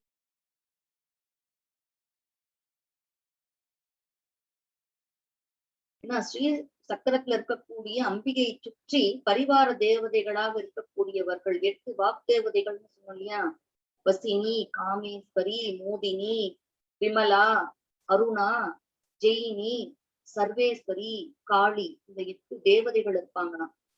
யோகினி தேவதைகளாக வித்யா யோகினி, ரேசகா யோகினி, மோசிகா யோகினி, அமிர்த யோகினி, தீபிகா யோகினி, ஞான யோகினி, யாபினி யோகினி, மேதா யோகினி, வியோம ரூபா யோகினி, சித்தரூபா யோகினி, லக்ஷ்மி யோகினின்னு 12 யோகினிகள் அம்பாளை சுற்றி அமர்ந்திருப்பார். ஏற்கனவே 8, இது 12, 20 தேவதைகள். துவாரபாலக தேவதைகள், 4 திசைகளிலும் கண்டாகர்ஷினி, ரசாகர்ஷினி, ரூபாகர்ஷினி, ஸ்பர்ஷாகர்ஷினி என்று 4 தேவதைகள் இருப்பாங்களாம். 16 வகையான சோடச நித்யா என்ற தேவதைகளும் அங்கே அம்பிகைக்கு காவல் புரிந்து கொண்டிருப்பார்களாம். இவ்வளவு சக்தி படைத்த லலிதாம்பிகை கலியுகத்திலே மக்களுக்கு அருள் புரிவதற்காகவே இந்த திருமீயச்சூர் என்ற இந்த திருத்தலத்திலே ஸ்ரீ சக்கரதாரியாக மிக அற்புதமாக அருட்காட்சி வழங்கி கொண்டிருக்கின்றாள். நம்ம லலிதா பரமேஸ்வரியை அவ்வளவு எளிமையாக அவளுடைய அருளை பெற்று விடுவதற்காக அவள் இங்கே இந்த திருத்தலத்திலே மிக அற்புதமான திருக்கோலத்திலே காட்சி வழங்கி கொண்டிருக்கின்றாள்.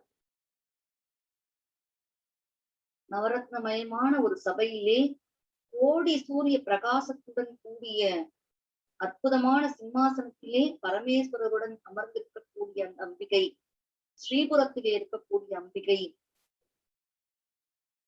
ஸ்ரீசக்கர வடிவத்திலே ஸ்ரீ வித்யா உபாசகர்கள் அனைவரும் பூஜிப்பது வழக்கம்.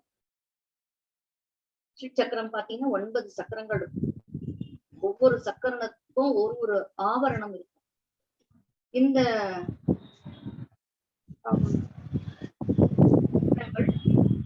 அதுல இருக்கக்கூடிய ஆவரணம், அதுல நடுவுல பெயர், அந்த இடத்திலே அமர்ந்து கொண்டு இவள் என்ன செய்வாளாம்? படைத்தல், காத்தல், அழித்தல், மறைத்தல், அருளல் என்ற 5 வகையான தொழில்களையும் செய்து வருபவள். இந்த 9 சக்கரங்கள்னு சொல்றோமே, அந்த 9 சக்கரங்களும் நம்முடைய உடலிலேயே இருக்கு. அப்போ மகா லலிதா பரமேஸ்வரி எங்க இருக்கின்றாள்? நம்முடைய உடலிலேயே வீற்றிருக்கின்றாள். இந்த அம்பாள சகசிராரத்துல இருக்கக்கூடிய 1000 தாமரை இதழ்களில் அமர்ந்திருப்பதாக நினைத்து தியானித்து வணங்கினால் அவள் எல்லையற்ற பேரருளை, ஈடு இல்லாத, அழிவே இல்லாத ஒரு பேர் ஆனந்தத்தை வழங்கக்கூடியவளாக இருப்பாள். அதனாலதான் வாழ்க்கையில ஒவ்வொரு நாளும் ஒரே ஒரு முறையாவது லலிதா சகஸ்ரநாமம், லலிதா நவரத்ன மாலையை பயில வேண்டியது, அம்பிகைக்கு முன்பாக பாட வேண்டியது என்பது மிக மிக அவசியம். எத்தனை பெரிய ஒரு இடத்துல இருந்து அருளாட்சி செய்யக்கூடிய அந்த அம்பிகை இந்த மண்ணுலகத்திலே நமக்காக, நமக்கு அருளை அள்ளி வழங்குவதற்காக திருமீயச்சூர் என்ற அந்த திருத்தலத்திலே வீற்றிருக்கின்றாள் என்று சொல்லும் பொழுது அந்த சிறப்பினை நம்மால என்ன செய்ய முடியாது, வார்த்தைகளால் சொல்ல முடியாது. ஏன்னா ஹயக்ரீவரும் முனிவர்களெல்லாம் சிறந்தவராகிய அகத்திய பெருமானும் வாக் தேவதைகளும் தேவர்களும் தெய்வங்களும் வழிபட்ட அந்த அம்பிகையின் சிறப்பை சாதாரண மனிதர்களாகி நம்மால சொல்லிவிட முடியுமா? முடியாது.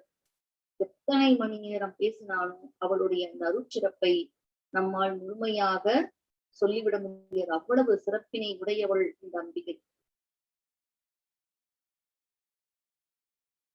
செவ்வாய்க்கிழமை, வெள்ளிக்கிழமை, அதே போன்று ஞாயிற்றுக்கிழமை, ஆடி மாதம் போன்ற நாட்களில் எல்லாம் இந்த அம்பிகைக்கு சிறப்பான பூசையை செய்து வருகின்றார்கள் என்பதை நாம் பார்க்கின்றோம். அம்பிகையினுடைய பெருமை, இங்கு அருள் புரியக்கூடிய மேகநாதருடைய பெருமையும் சொல்லில் அடங்காது என்பதனால் இந்த ஒரு உரை பகிர்வை இத்துடன் நிறைவு செய்து, திருஞான சம்பந்தர் காட்டிய அந்த திருமீயச்சூரின் சிறப்பினை அவருடைய தேவார பதிகத்தின் வழி நாம் சிந்திப்போம். மிக அற்புதமான ஒரு திருப்பாடல். காய செவ்வி காமர் காய்ந்து கங்கையை பாய படர்புன் சடையில் பதித்த பரமேட்டி மாயச்சூரன்று அறுத்த மைந்தன் தாதைதன் நீயச்சூரே தொழுது வினையை நீக்குமே. இறைவன் எப்படிப்பட்டவன்? காமனை காய்ந்தவன், அழகான உடலை உடையவன் மன்மதன். அந்த மன்மதன் தன்னுடைய மலர் அம்புகளால் இறைவனுடைய யோகத்தை கலைத்தான் என்பதனால அந்த யோக நிஷ்டையிலிருந்து விழித்த இறைவனுடைய அந்த கண் நெற்றிக்கண் விழிக்கின்றது. நெற்றிக்கண்ணிலிருந்து வெளிப்பட்ட நெருப்பிற்கு பலியாகின்றான் யார்? மன்மதன். அப்படி மன்மதனை எரித்தவர், காய்ந்தவர், அவ்வளவு வீரியமான அக்கினி சொரூபமாக இருக்கக்கூடிய அந்த இறைவன் மிக குளிர்ச்சியான கங்கையை தன்னுடைய அழகான சடையிலே சூட்டிக் கொண்டிருப்பவர். இவர் எப்படிப்பட்டவர் தெரியுமா? பரமேட்டியாக இருக்கக்கூடியவர். அவர்தான் எல்லாவற்றிற்கும் முதன்மையானவர், பரமேட்டி என்று சொல்லுகின்றார். இந்த இறைவன் மாயங்கள் பல புரிந்து அனைத்து தேவர்களையும் மிக கொடுமைக்கு உள்ளாக்கிய ஒரு அரக்கன் யார்? சூரபத்மன். அந்த சூரபத்மனை கொன்றவன் யார்? இந்த பரமேட்டியின் மைந்தன். யாரவன்? முருகப்பெருமான். அந்த முருகப்பெருமானுக்கு தந்தை. மைந்தன் என்றால் வீரன் என்று ஒரு பொருள் உண்டு. சூரனை வதைத்த வீரனாகிய முருகனுடைய தந்தை. எப்பவுமே அந்த நம்முடைய குழந்தைகளினுடைய சிறப்பை நாம் சொல்லும் பொழுது, கேட்கும் பொழுது, இன்னாருடைய மகன் என்று சொல்லும் பொழுது மகனுக்கு பெருமை. ஆனா இப்படிப்பட்ட ஒரு குழந்தைக்கு இவன்தான் தந்தை என்று சொன்ன அந்த தந்தைக்கு பெருமை. இந்த வகையில இங்க முருகப்பெருமான் அப்படியே ஒரு கால் அழைத்தால் இருகாலும் தோன்றி அருள் வழங்கக்கூடிய அருள் வள்ளல் இந்த முருகப்பெருமான். அந்த முருகப்பெருமானின் தந்தையானவன் இவன் எங்கிருக்கின்றான்? திருமீயச்சூர் என்ற திருத்தலத்திலே இருக்கின்றான். அவனை தொழுதால் நம்முடைய வினைகள் அத்தனையும் அழிந்து போகும் என்று குறிப்பிடுகின்றார். அடுத்து என்ன? இரண்டாவது பாடல். பூவார் சடையினன் முடிமேல் புனலர் அனல் கொள்வர் நார் மறையர் திரையர் நரவெண் தலை ஏந்தி ஏ ஆர் மாலை மலையே திளையாக்கழி அம்பு எரிவாங்கி மேவார் புறமூன்றும் எரித்தார் மீயச்சூராரே. இறைவன் எப்படி இருக்கின்றான்? தன்னுடைய சடை முடியிலே அழகான மலர்களை எல்லாம் அணிந்து கொண்டிருக்கின்றான். புனலர் கங்கையை சூடியிருக்கின்றான். அனல் கொள்வர் கையிலே அனலை ஏந்திருக்கின்றான். நா ஆர் மறையர் நாவினால் வேதங்களை அருளிக் கொண்டிருக்கின்றான். வேதங்களுக்கெல்லாம் தலைவன் அவன், வேத நாயகன். அவன் என்ன செய்கின்றான்? தன்னுடைய நாவினால் வேதங்களை சொல்லிக் கொண்டே இருக்கின்றான். பிறையினை தன்னுடைய சடை முடியிலே அணிந்து கொண்டிருக்கின்றான். அது மட்டும் இல்ல, வெண்மையான தலை ஓட்டினை ஏந்திக் கொண்டிருக்கின்றான். கபால உட்டை ஏந்தியவன். யாருடைய கபாலம்? பிரம்மனுடைய கபாலம். எப்பொழுது? பிரம்மன் முதல்ல ஆதி காலத்துல இறைவன் அவனை படைத்த பொழுது 5 தலைகள் அவனுக்கு இருந்ததாம். இறைவன் ஐமுகனாக சதாசிவனாக திருக்காட்சி வழங்குவன் இல்லையா சிவபெருமான். இந்த சிவபெருமான் நம்மை படைத்தவன். அவனைப் போலவே நமக்கும் 5 தலை இருக்குன்னு கொஞ்சம் ஆணவமாக இருந்தானாம் பிரம்மன். அந்த ஆணவம் என்பது அருள்நிலைக்கு அப்பாற்பட்டது. அதனால அந்த ஆணவத்தோடு சிந்தித்த காரணத்தினால் ஒரு தலையை கொய்து விடுகின்றார் இறைவன். ஆணவத்தினுடைய இயல்பு என்ன? உடனடியாக ஒட்டி கொள்ளக்கூடியது. இறைவன் கைகளிலே ஒட்டி கொண்டது அந்த கபாலம். அப்போ உத்தமமான பத்தினி பெண் ஒருத்தியின் கரங்களால் அன்னத்தை ஏற்கும் பொழுது இந்த கபாலமானது அவருடைய கையிலிருந்து கீழே விடும் என்ற ஒரு நியதி. இப்ப இவர் என்ன செய்கின்றார்? பிக்ஷாடன வடிவம் தாங்குகின்றார்.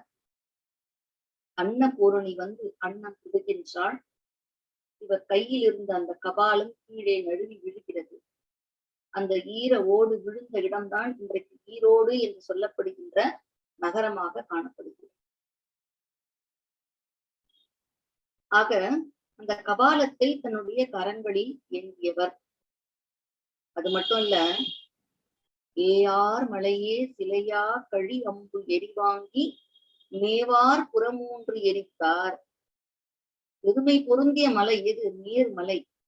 அந்த மேருமலையை ஆகிய அந்த வில்லிலே திருமாலை ஒரு அம்பாக ஆக்கி அக்கினியை அந்த அம்பின் முனையாக கொண்டு வளைக்கின்றார். அப்ப எல்லாரும் என்ன நினைச்சாங்களாம்? ஆஹா, நாம் தான் இவருக்கு இந்த முப்புறங்களையும் எரிப்பதற்கு உதவுகின்றோம் என்று நினைத்தார்களாம். அந்த நேரத்திலே வளைத்த வில்லை வளைத்த நிலையிலே வைத்துக் கொண்டு மிக மென்மையாக ஒரு புன்முறுவல் செய்தான் இறைவன்.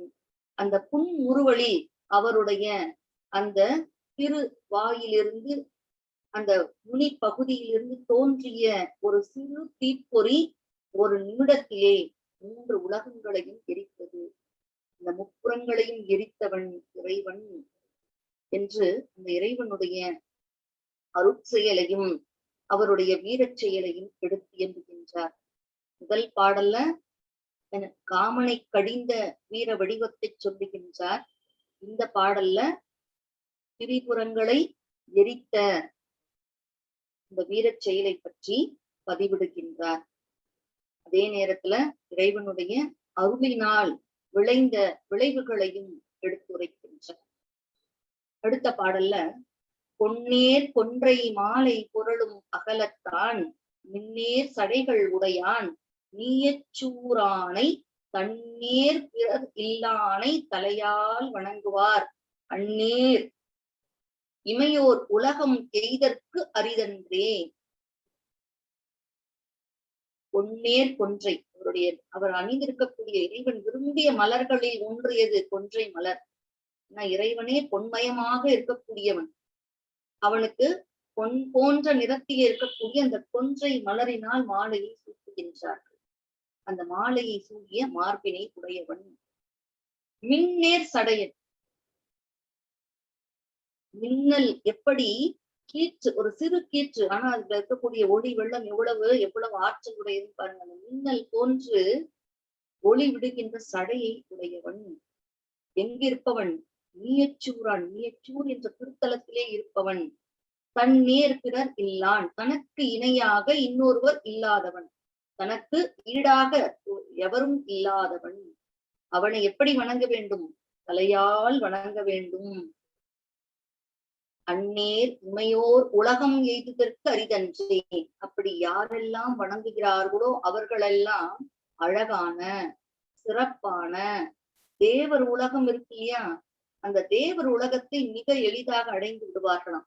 தேவலோகம்ன்றது ரொம்ப பெரிய விஷயம் இல்ல, இந்திர லோகம் என்பது பெரிய விஷயம் இல்ல, இமையர் உலகம் என்பது பெரிய செய்தியே இல்ல. யாரெல்லாம் போய் சேர்ந்து விடலாம் அங்க? எந்த ஒரு ஆன்மா இறைவனை, இந்த திருமீயச்சூரில் இருக்கக்கூடிய இறைவனை தலையால் வணங்கி வழிபாடு செய்கிறதோ அந்த ஆன்மா தேவர் உலகத்தை அடைவது என்பது அரிய செயலே அல்ல என்று பதிவிடுகின்றார்.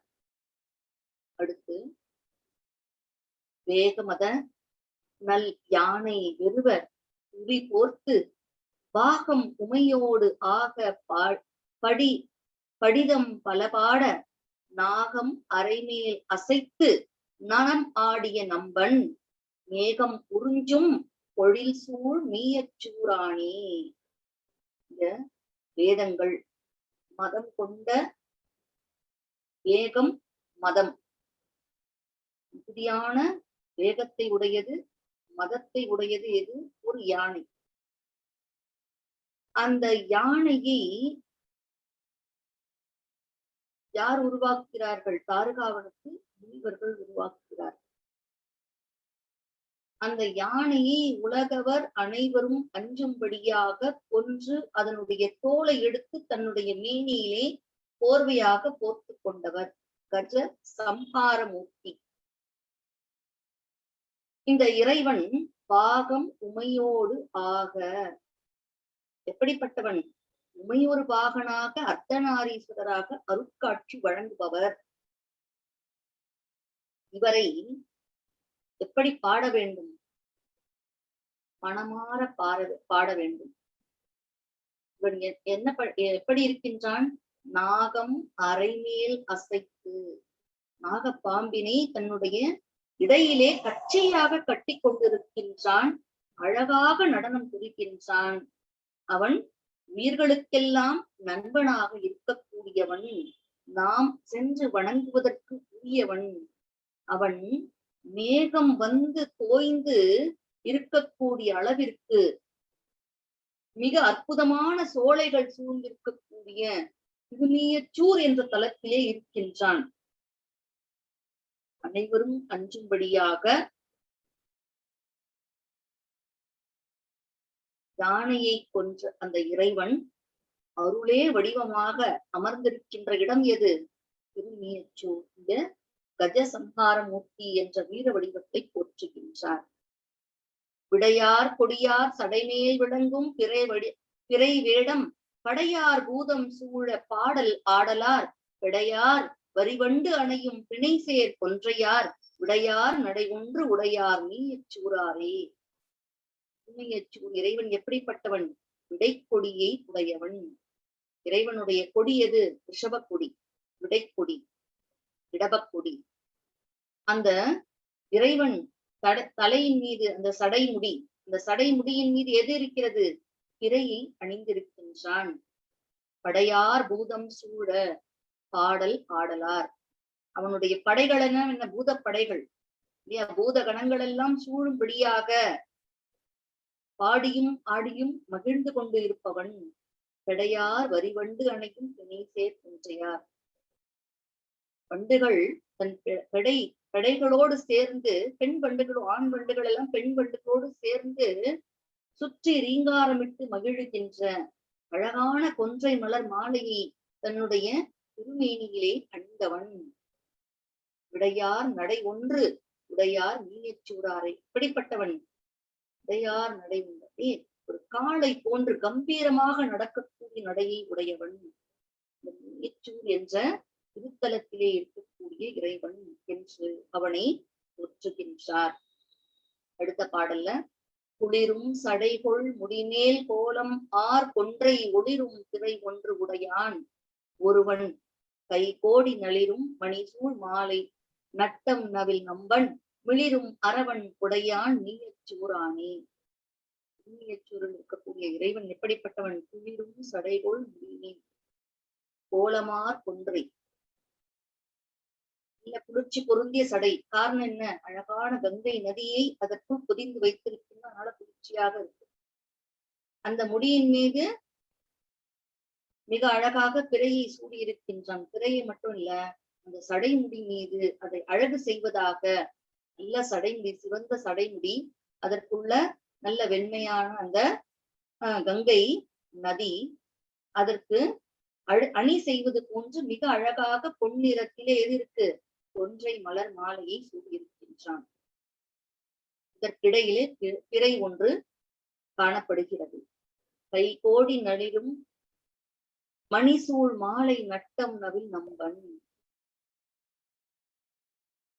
இப்படிப்பட்டவன் மணிகள் அணிந்த மாலையை உடையவன்.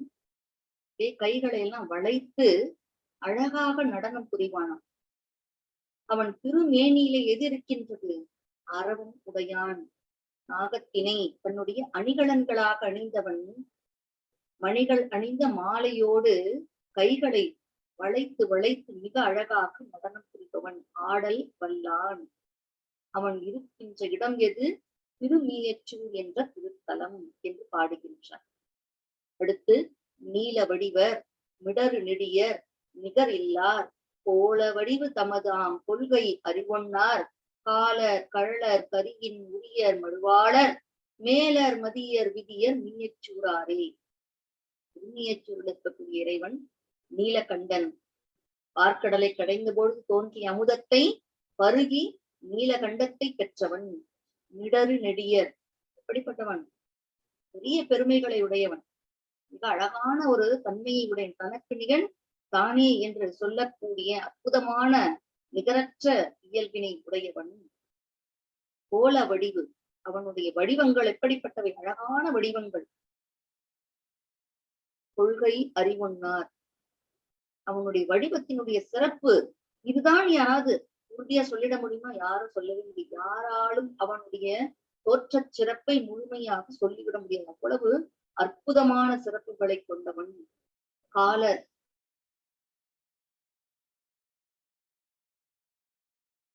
அப்படிப்பட்டவன். காலனை காய்ந்தவன், காலனை அழித்தவன். மார்க்கண்டேயனுக்காக காலனை கடிந்தவன். கடலர், கடல் அணிந்த திருவடிகளை கொண்டவன். கரியின் உரியர், யானைத்தோலை போற்றியிருப்பவன். மழுவாளர், மழுவினை ஏந்தியிருப்பவன். மேலர், மேன்மையானவன். மதியர், மதியைச் சூடியவன். விதியர், அனைவருக்கும் விதியாக விதியை தரக்கூடியவன். இந்த உலகத்தையே படைக்கக்கூடியவன், காக்கக்கூடியவன், அழிக்கக்கூடியவன், அருளக்கூடியவன், மறைக்கக்கூடியவன், ஒடுக்கக்கூடியவன். யார்? இந்த மீயச்சூரிலே இருக்கக்கூடிய இறைவன் என்று பாடுகின்றார். இந்த பாடல இறைவனுடைய வீர வடிவங்களில் ஒரு வடிவான அந்த கால சம்ஹார மூர்த்தியை குறிப்பாக காட்டுகின்றார். அடுத்து புலியின் உரித்தோல் ஆடை பூசும் கொடி நீச்சர் ஒளிகொள் புனலோர் சடைமேல் கறந்தார் உமை அஞ்ச வலிய திரள் தோல் வாழ்கண் அரக்கர் கூன் தன்னை மிளியவரை கீழ் அடர்த்தார் மீயச்சூராரே. மீயச்சூர்ல இருக்கக்கூடிய இறைவன் என்ன செய்கின்றான்? புலியின் தோலை தன்னுடைய இடையிலே ஆடையாக அணிந்திருக்கின்றான். அந்த புலித்தோல் எப்படி வந்தது? அதுவும் தாருகாவனத்து முனிவர்கள் ஏவிய புலி. இந்த ஆடையை இடையிலே உடுத்தியிருக்கின்றான். பூசும் கொடி நீச்சர், உடல் முழுவதும் திரு வெந்நீரை பூசி இருக்கின்றான். அடுத்து என்ன? ஒளிகொள் புனலார் சடைமேல் கறந்தார். இல்ல, வேகமாக ஆரவாரத்தோடு வரக்கூடிய புனல் எது? நதி, கங்கை. அந்த நதியை அவ்வளவு வேகத்தோடு கூடிய அந்த கங்கை நதியை தன்னுடைய சடை முடியிலே அப்படியே சுற்றி கட்டி மறைத்து வைத்தவர். இந்த ஆகாய கங்கையினுடைய வேகத்தை இந்த பூ உலகம் மட்டுமல்ல, எந்த உலகமும் தாங்காதான். அவ்வளவு வேகத்தோடு அந்த கங்கையானவள் ஆர்ப்பரித்து வந்தாள் என்பது புராணம். உமை அஞ்ச, உமையம்மை அஞ்சும்படியாக மிக அற்புதமாக திரண்ட தோள்களையும் கண்மையையும் உடைய அந்த அரக்கர் தலைவன் யாரு? ராவணன். அந்த ராவணனை கண்டித்தவர். கைலை மலையை தூக்குகின்றான் ராவணன். அத்தனை பேரும் என்ன செய்கின்றார்கள்? அஞ்சுகிறார்கள். என்ன நடக்கப் போகிறது என்று அறியாமல் நினைக்கும் பொழுது அந்த நேரத்திலே இறைவன் தன்னுடைய காலில் இருக்கக்கூடிய திருவடியில் இருக்கக்கூடிய அந்த கட்டை விரலின் நுனியை லேசாக அந்த கைலை மலையின் மீது வைக்க அந்த மலைக்கடியிலே சிக்கிக்கொண்டு தன்னுடைய தவற்றினை உணர்ந்து வருந்தினான் ராவணன் என்று. அந்த ராவணனை கண்டித்த அந்த வரலாற்றை திருஞான சம்பந்தர் எப்பொழுதுமே தன்னுடைய திருப்பதிகத்திலே 8வது பாடல்ல ராவணனை கண்டித்த அந்த வரலாற்றை பதிவிடுவது வழக்கம். ஏன்னா ஆணவத்தின் குறியீடு அவன். அற்புதமான சிவபக்தன், ஆனா ஆணவத்தின் குறியீடாக இருப்பவன். ஆணவத்திலே அவனுக்கு நிகராக வேறு யாரையும் சொல்ல முடியும். எப்போதுமே ஆணவம் எங்கு வருகிறதோ அங்கு அறிவு இருக்காது, இறை அறிவு இருக்காது. பொது அறிவும் இருக்காது, இறை அறிவும் இருக்காது. அதனால உயிர்களுக்கு இறைவன் எப்பொழுது அரியவனாக இருப்பான்னா, ஆணவ மலம் என்பது உயிர்களை அண்டி இருக்கும் பொழுது அவர்களுக்கு இறைவன் அரியவன். அந்த ஆணவ மலம் முழுமையாக கழிந்து போய்விட்டது என்றால் அவர்களுக்கு எளியவன். அதை கொடுப்பதும் அவன்தான், எடுப்பதும் அவன்தான். அதனால இறைவனை அந்த ஆணவம் என்ற நிலை இல்லாத அருளை வழங்க வேண்டும் என்று வேண்டுவதற்காகவே இந்த பதிவினை ஒவ்வொரு பதிகத்திலும் திருஞான சம்பந்தர் பதிவதை நாம் பார்க்க முடிகிறது. காதில் மிளிரும் குழைய கரிய கண்டத்த போதில் அவனும் மாலும் தொட பொங்கு எரியானார். போதி வரி வண்டு அரை பூம் பொய்கை புனல் மூழ்கி மேதிபடியும் வயல் சூழ் நீயச்சூராரி. அருமையான வரிகளை உடைய வண்டுகள் மலர்களை எல்லாம் மெதுவா கோதி கோதி ஓசையை எழுப்பிக் கொண்டிருக்கின்றன, ரீங்காரமிட்டுக் கொண்டிருக்கின்றன. அப்படிப்பட்ட மலர்கள் நிறைந்த பொய்கைகள் எங்க இருக்கான்? திருநீயச்சூர்ல இருக்கான். அந்த பொய்கைகளிலே எது மேதிப்படியுமா? மேதினா எருமை என்று பொருள். எருமைகள் எல்லாம் மூழ்கி எழுகின்றன. அப்படியே வயல் கரைகளிலே சென்று படுத்துக் கொண்டிருக்குமா. இப்படிப்பட்ட திருநீயச்சூரிலே இறைவன் எப்படி இருக்கின்றானா? காதில் விளங்கும் குழையை கொண்டிருக்கின்றான், கருமையான கண்டத்தை கொண்டிருக்கின்றான். போதில் அயனும் மாலும் தொழ பொங்கு எரியானார். தாமரை மலர், அதுதான் போதுன்னு சொல்றார். தாமரை மலரிலே வீற்றிருப்பவன் பிரம்மன். அடுத்து என்ன? திருமால். இவர்கள் இருவரும் வந்து வணங்கிய நிலையில் எரிவடிவாய் நின்றவர். சோதி மயமாக அருட்பெரும் ஜோதியாக இவர்களுக்கு இடையிலே நின்றவர் யார்? சிவபெருமான். அண்ணாமலையானுடைய அருள் வடிவத்தை இங்கே காட்டுகின்றார். அந்த அருள் புராணத்தை எடுத்து உரைக்கின்றார். கண்டார் நானும் படியார் கலிங்கம் உடை பட்டை கொண்டார் சொல்லை குறுகார் உயர்ந்த கொள்கையார் கொண்டான் பெண்தான் பாகமுடையார் பெரிய வரைவில்லா வெண்டார் புறமூன்று எரித்தார் மீயச்சூரரே. கண்டவர்களெல்லாம் நாணும்படியாக திரிகின்ற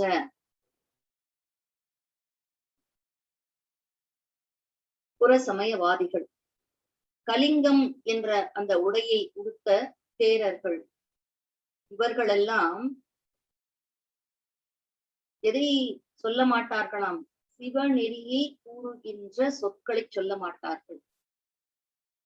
ஆனா இந்த திருநீயச்சூரில் இருக்கக்கூடிய இறைவன் என்ன செய்வானாம்? பெண்ணை பாகமாக உடையவன் பெரிய மலையாகி அந்த வில்லை கொண்டு பகைவருடைய முப்புறங்களையும் எரித்தவன். ஆணவம், கண்மம், மாயை என்ற அந்த மும்மலங்களை எரிக்கின்றான். இங்க திரிபுர சம்ஹார மூர்த்தியாக இறைவனை காட்டுகின்றார். இங்கே அந்த வீர வடிவத்தை எடுத்து காட்டுகின்றார். யாரெல்லாம்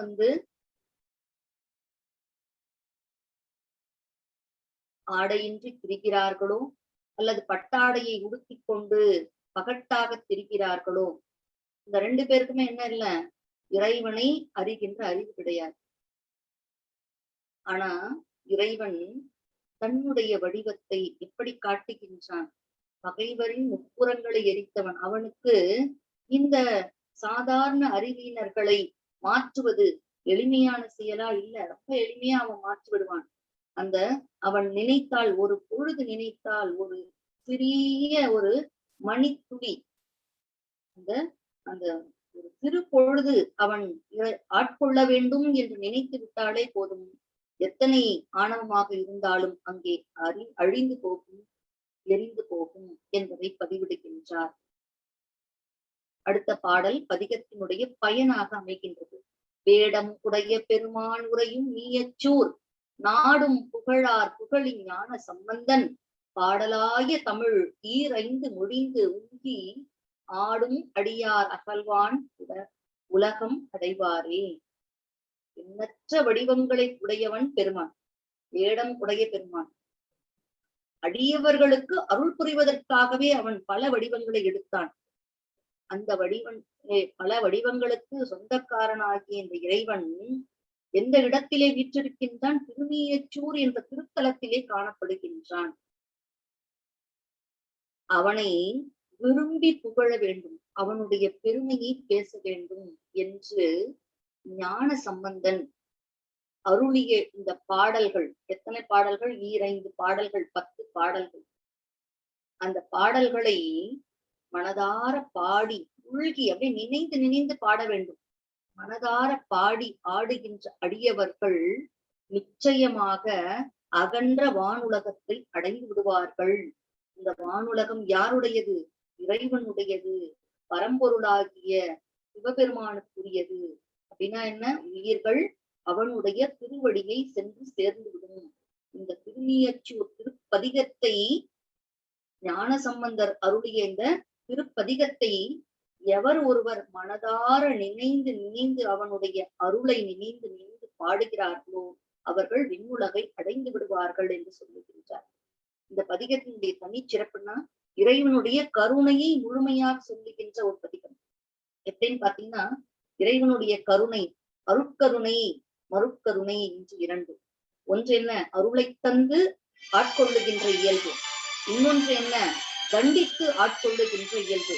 இந்த 2 பதிவுகளையும் இந்த திருப்பாடல் நமக்கு உணர்த்துகின்ற காரணத்தினால் இந்த பதிகம் மிகச் சிறந்ததாக, மிக உயர்ந்ததாக, இறைவனுடைய அருளை நமக்கு அள்ளி வழங்குவதாக அமைந்திருக்கின்றது என்பதை பார்க்கின்றோம்.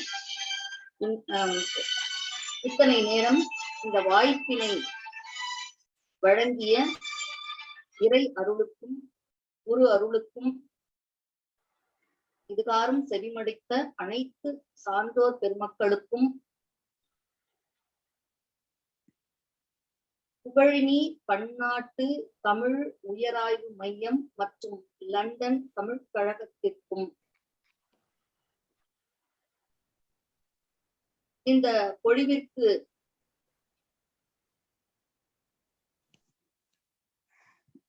உதவிய இறை அருளுக்கும் குரு அருளுக்கும் மீண்டும் என் மனமார்ந்த நன்றியை, வணக்கத்தை உரித்தாக்குகின்றேன்.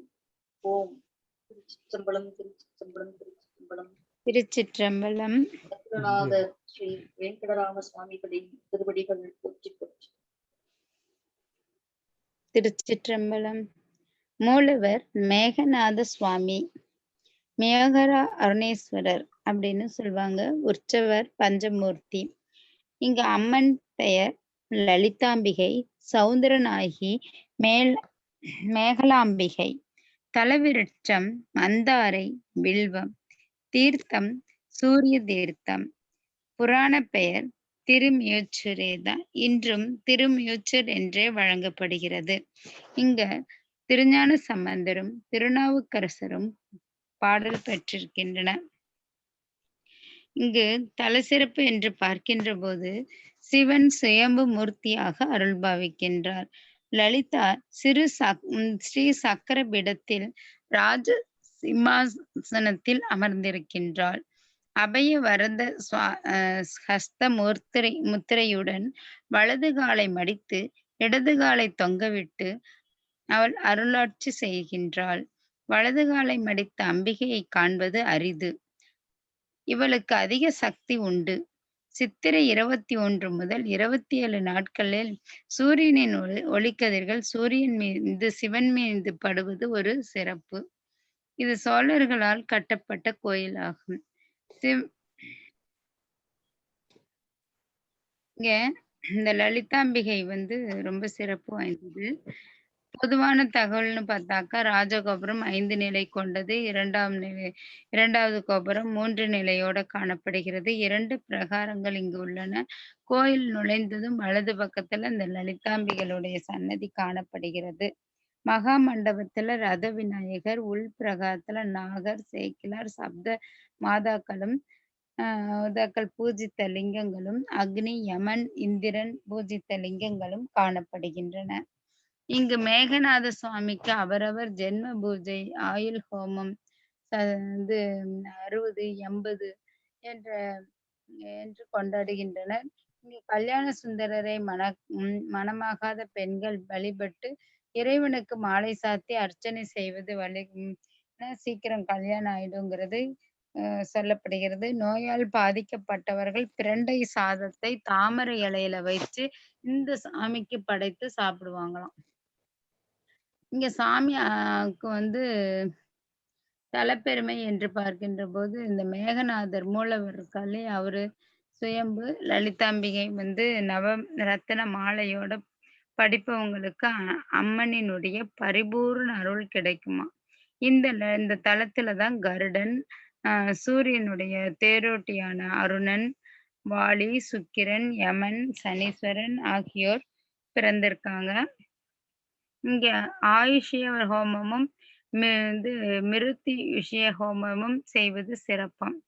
பிரண்டை அன்னத்தை தாமரை இலையில வச்சு சாமிக்கு அபிஷேகம் செய்து அந்த அன்னதானம் செய்தால் நீண்ட ஆயுளும் சகல யோக நோய்களும் தீரும் என்பது ஒரு நம்பிக்கை. ஒரு காலத்துல சாபத்தால் பீடிக்கப்பட்டிருந்த அந்த சூரியன் இங்க வந்து வழிமேட்டு தன்னுடைய கருமையை நீக்கி செவ்வாய் பெற்று இன்புற்றான் என்பது இங்கு வரலாறு சொல்லப்படுகிறது. இங்கு காளி தேவியை பூஜித்த தலம். காளி தேவி இங்க இருக்கக்கூடிய இறைவனை பூஜித்த தலம். அர்ஜுனனின் கதை சூரியனின் தேரோட்டி யார் என்றால் அருணன் என்பார்கள். இவரது கதையை மேச்சூரில் தான் கேட்க முடியும். இந்த காசிபருக்கு வினதை மற்றும் கர்த்துரு என்ற 2 மனைவியர் இருக்காங்க.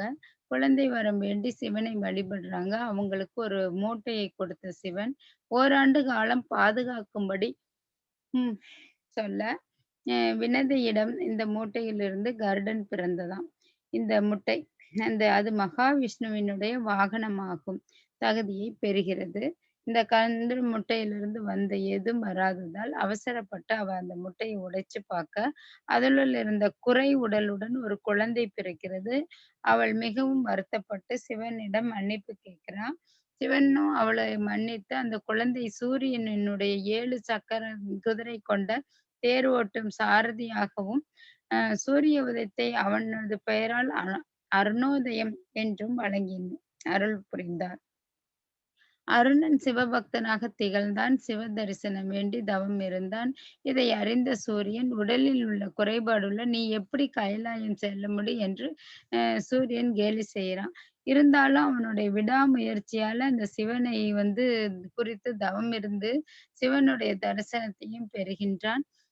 இதனால கேலி செய்த சூரியனுடைய ஒளி இழக்கும்படி சபிச்சிடுறாரு.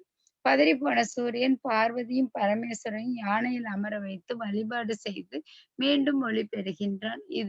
இந்த சிவனை இங்கு மேகநாதனாக அருள் பாவிக்கின்றார்.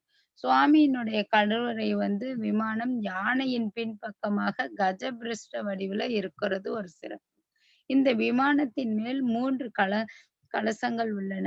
சூரிய பகவான் தன்னுடைய கருமை நீரத்தில் இருந்து மீண்டு வந்ததின் அடிப்படையாக இந்த மியூச்சூர் தலம் விளங்குகிறது. இங்கு ஸ்ரீ சக்கர நாயகி மூலவர் மேகநாதன் சுயம்பு லிங்கமாக கிழக்கு நோக்கி அருள் பாவிக்கின்றார். இங்க வந்து அம்மன் லலிதாம்பிகை இவளுக்கு சவுந்தர நாயகி என்ற திருநாமத்துடன் ஸ்ரீ சக்கரபீடத்தில் ராஜ சிம்மாசனத்தில் அமர்ந்திருக்கின்றாள்.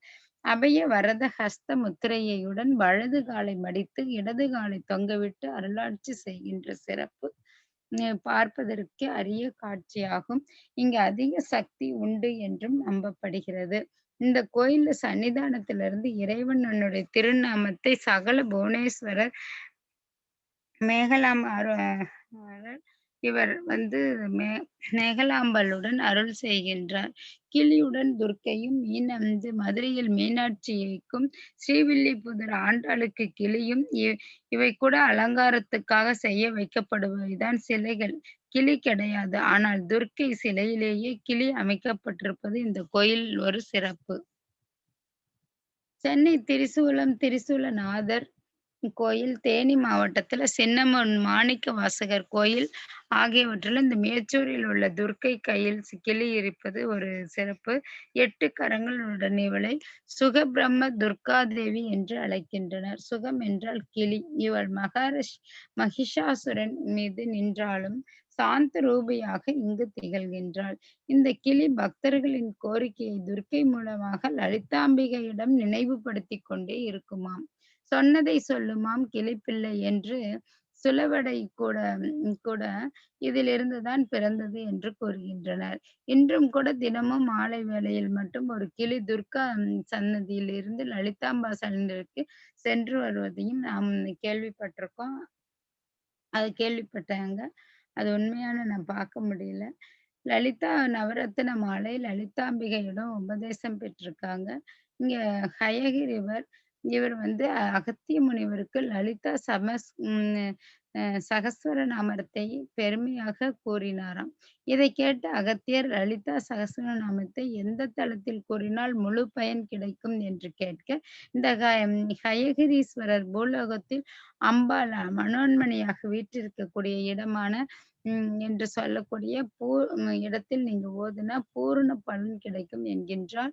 அகத்தியர் தன்னுடைய மனைவி லோபமூர்த்தியுடன் திருமியச்சூர் சென்று லலிதாம்பிகையை தரிசனம் செய்து அந்த ஸ்லோகங்களை இங்கு அவர் தம்பதிகளாக வந்து நவரத்தினங்கள் தரிசனம் தந்தார்.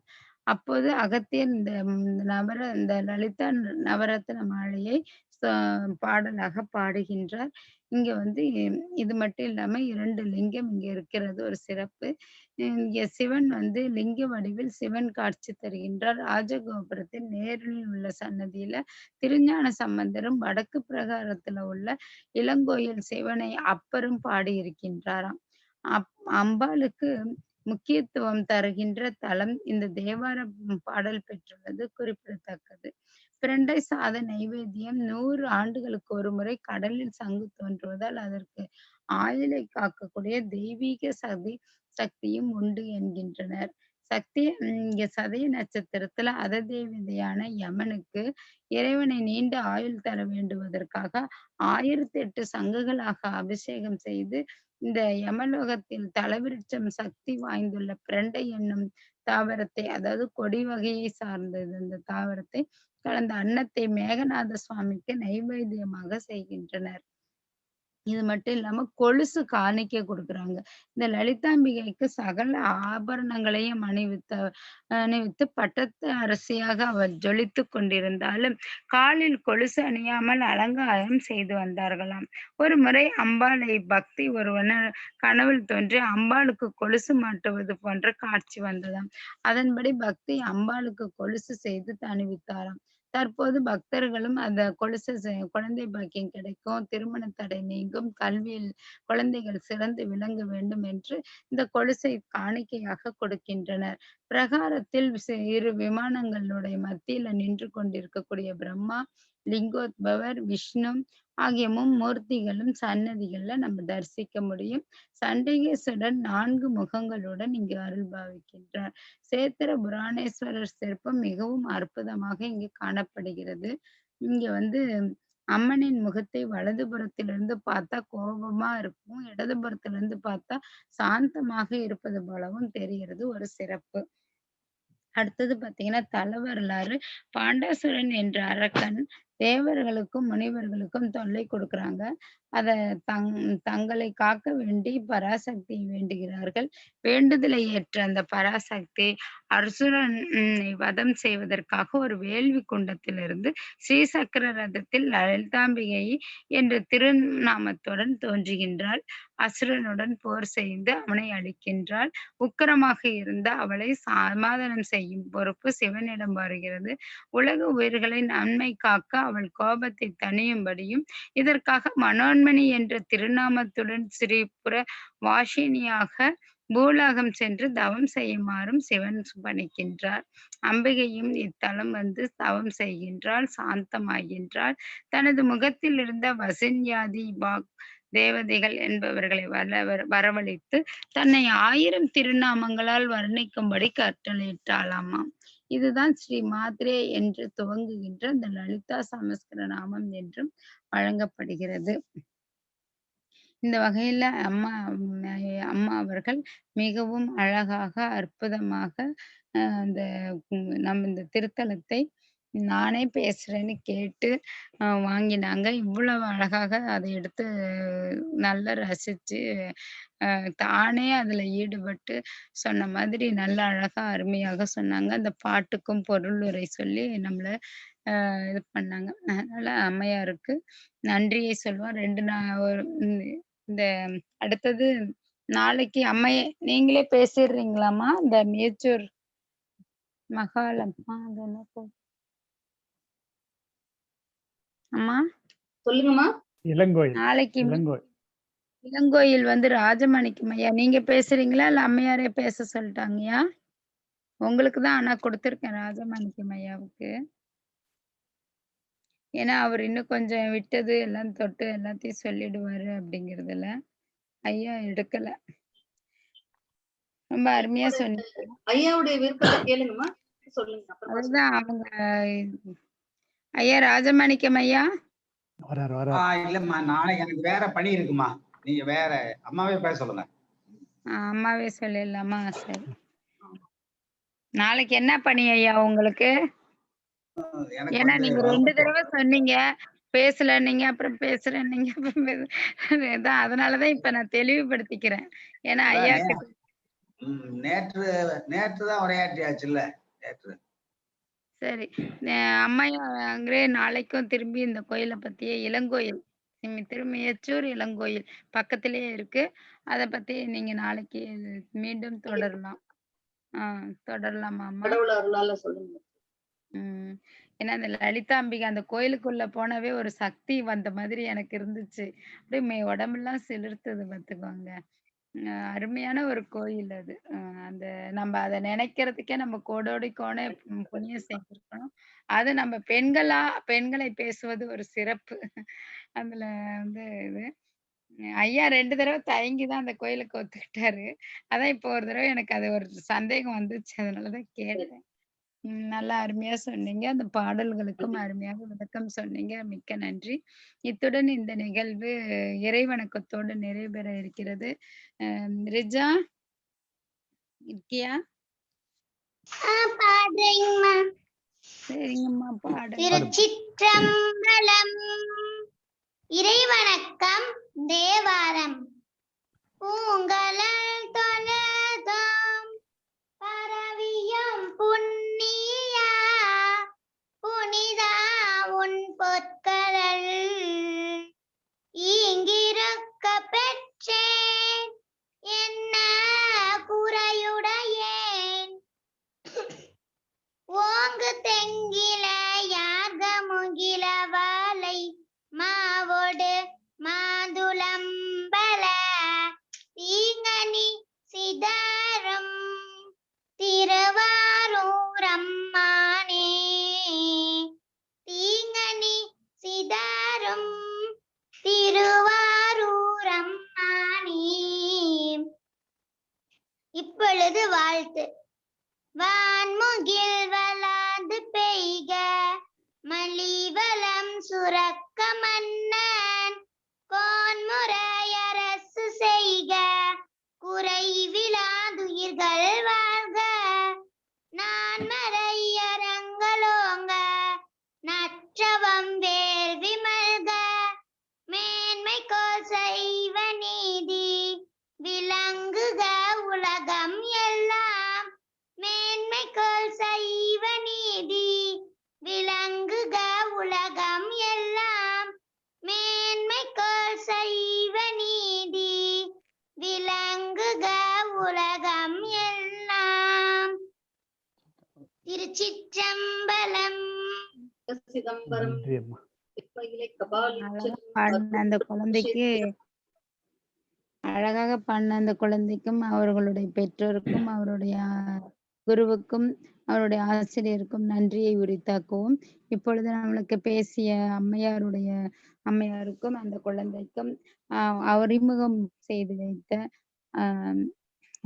அன்பு ஜெயா ஐயா அவர்களுக்கும் நம்மளுடன் இணைந்து நம்மளுடைய திருத்தலங்களை பொறுமையாக இருந்து கேட்டுக்கொண்டிருந்த அனைத்து அடியார்களுடைய வீட்டிலும் எல்லா நல்ல மகிழ்ச்சியாக இருந்து சீரும் சிறப்போட செல்வ செருப்போட மனதில் இருக்கக்கூடிய குறைகள் எல்லாம் தீர்ந்து மன நிம்மதி பெற்று சீரும் சிறப்போடு வாழ்வதற்கு எல்லாம் வல்ல இறைவனின் அடியார்களின் சார்பாக வேண்டி விடைபெறுகிறோம். நன்றி, வணக்கம். திருச்சிற்றம்பலம்.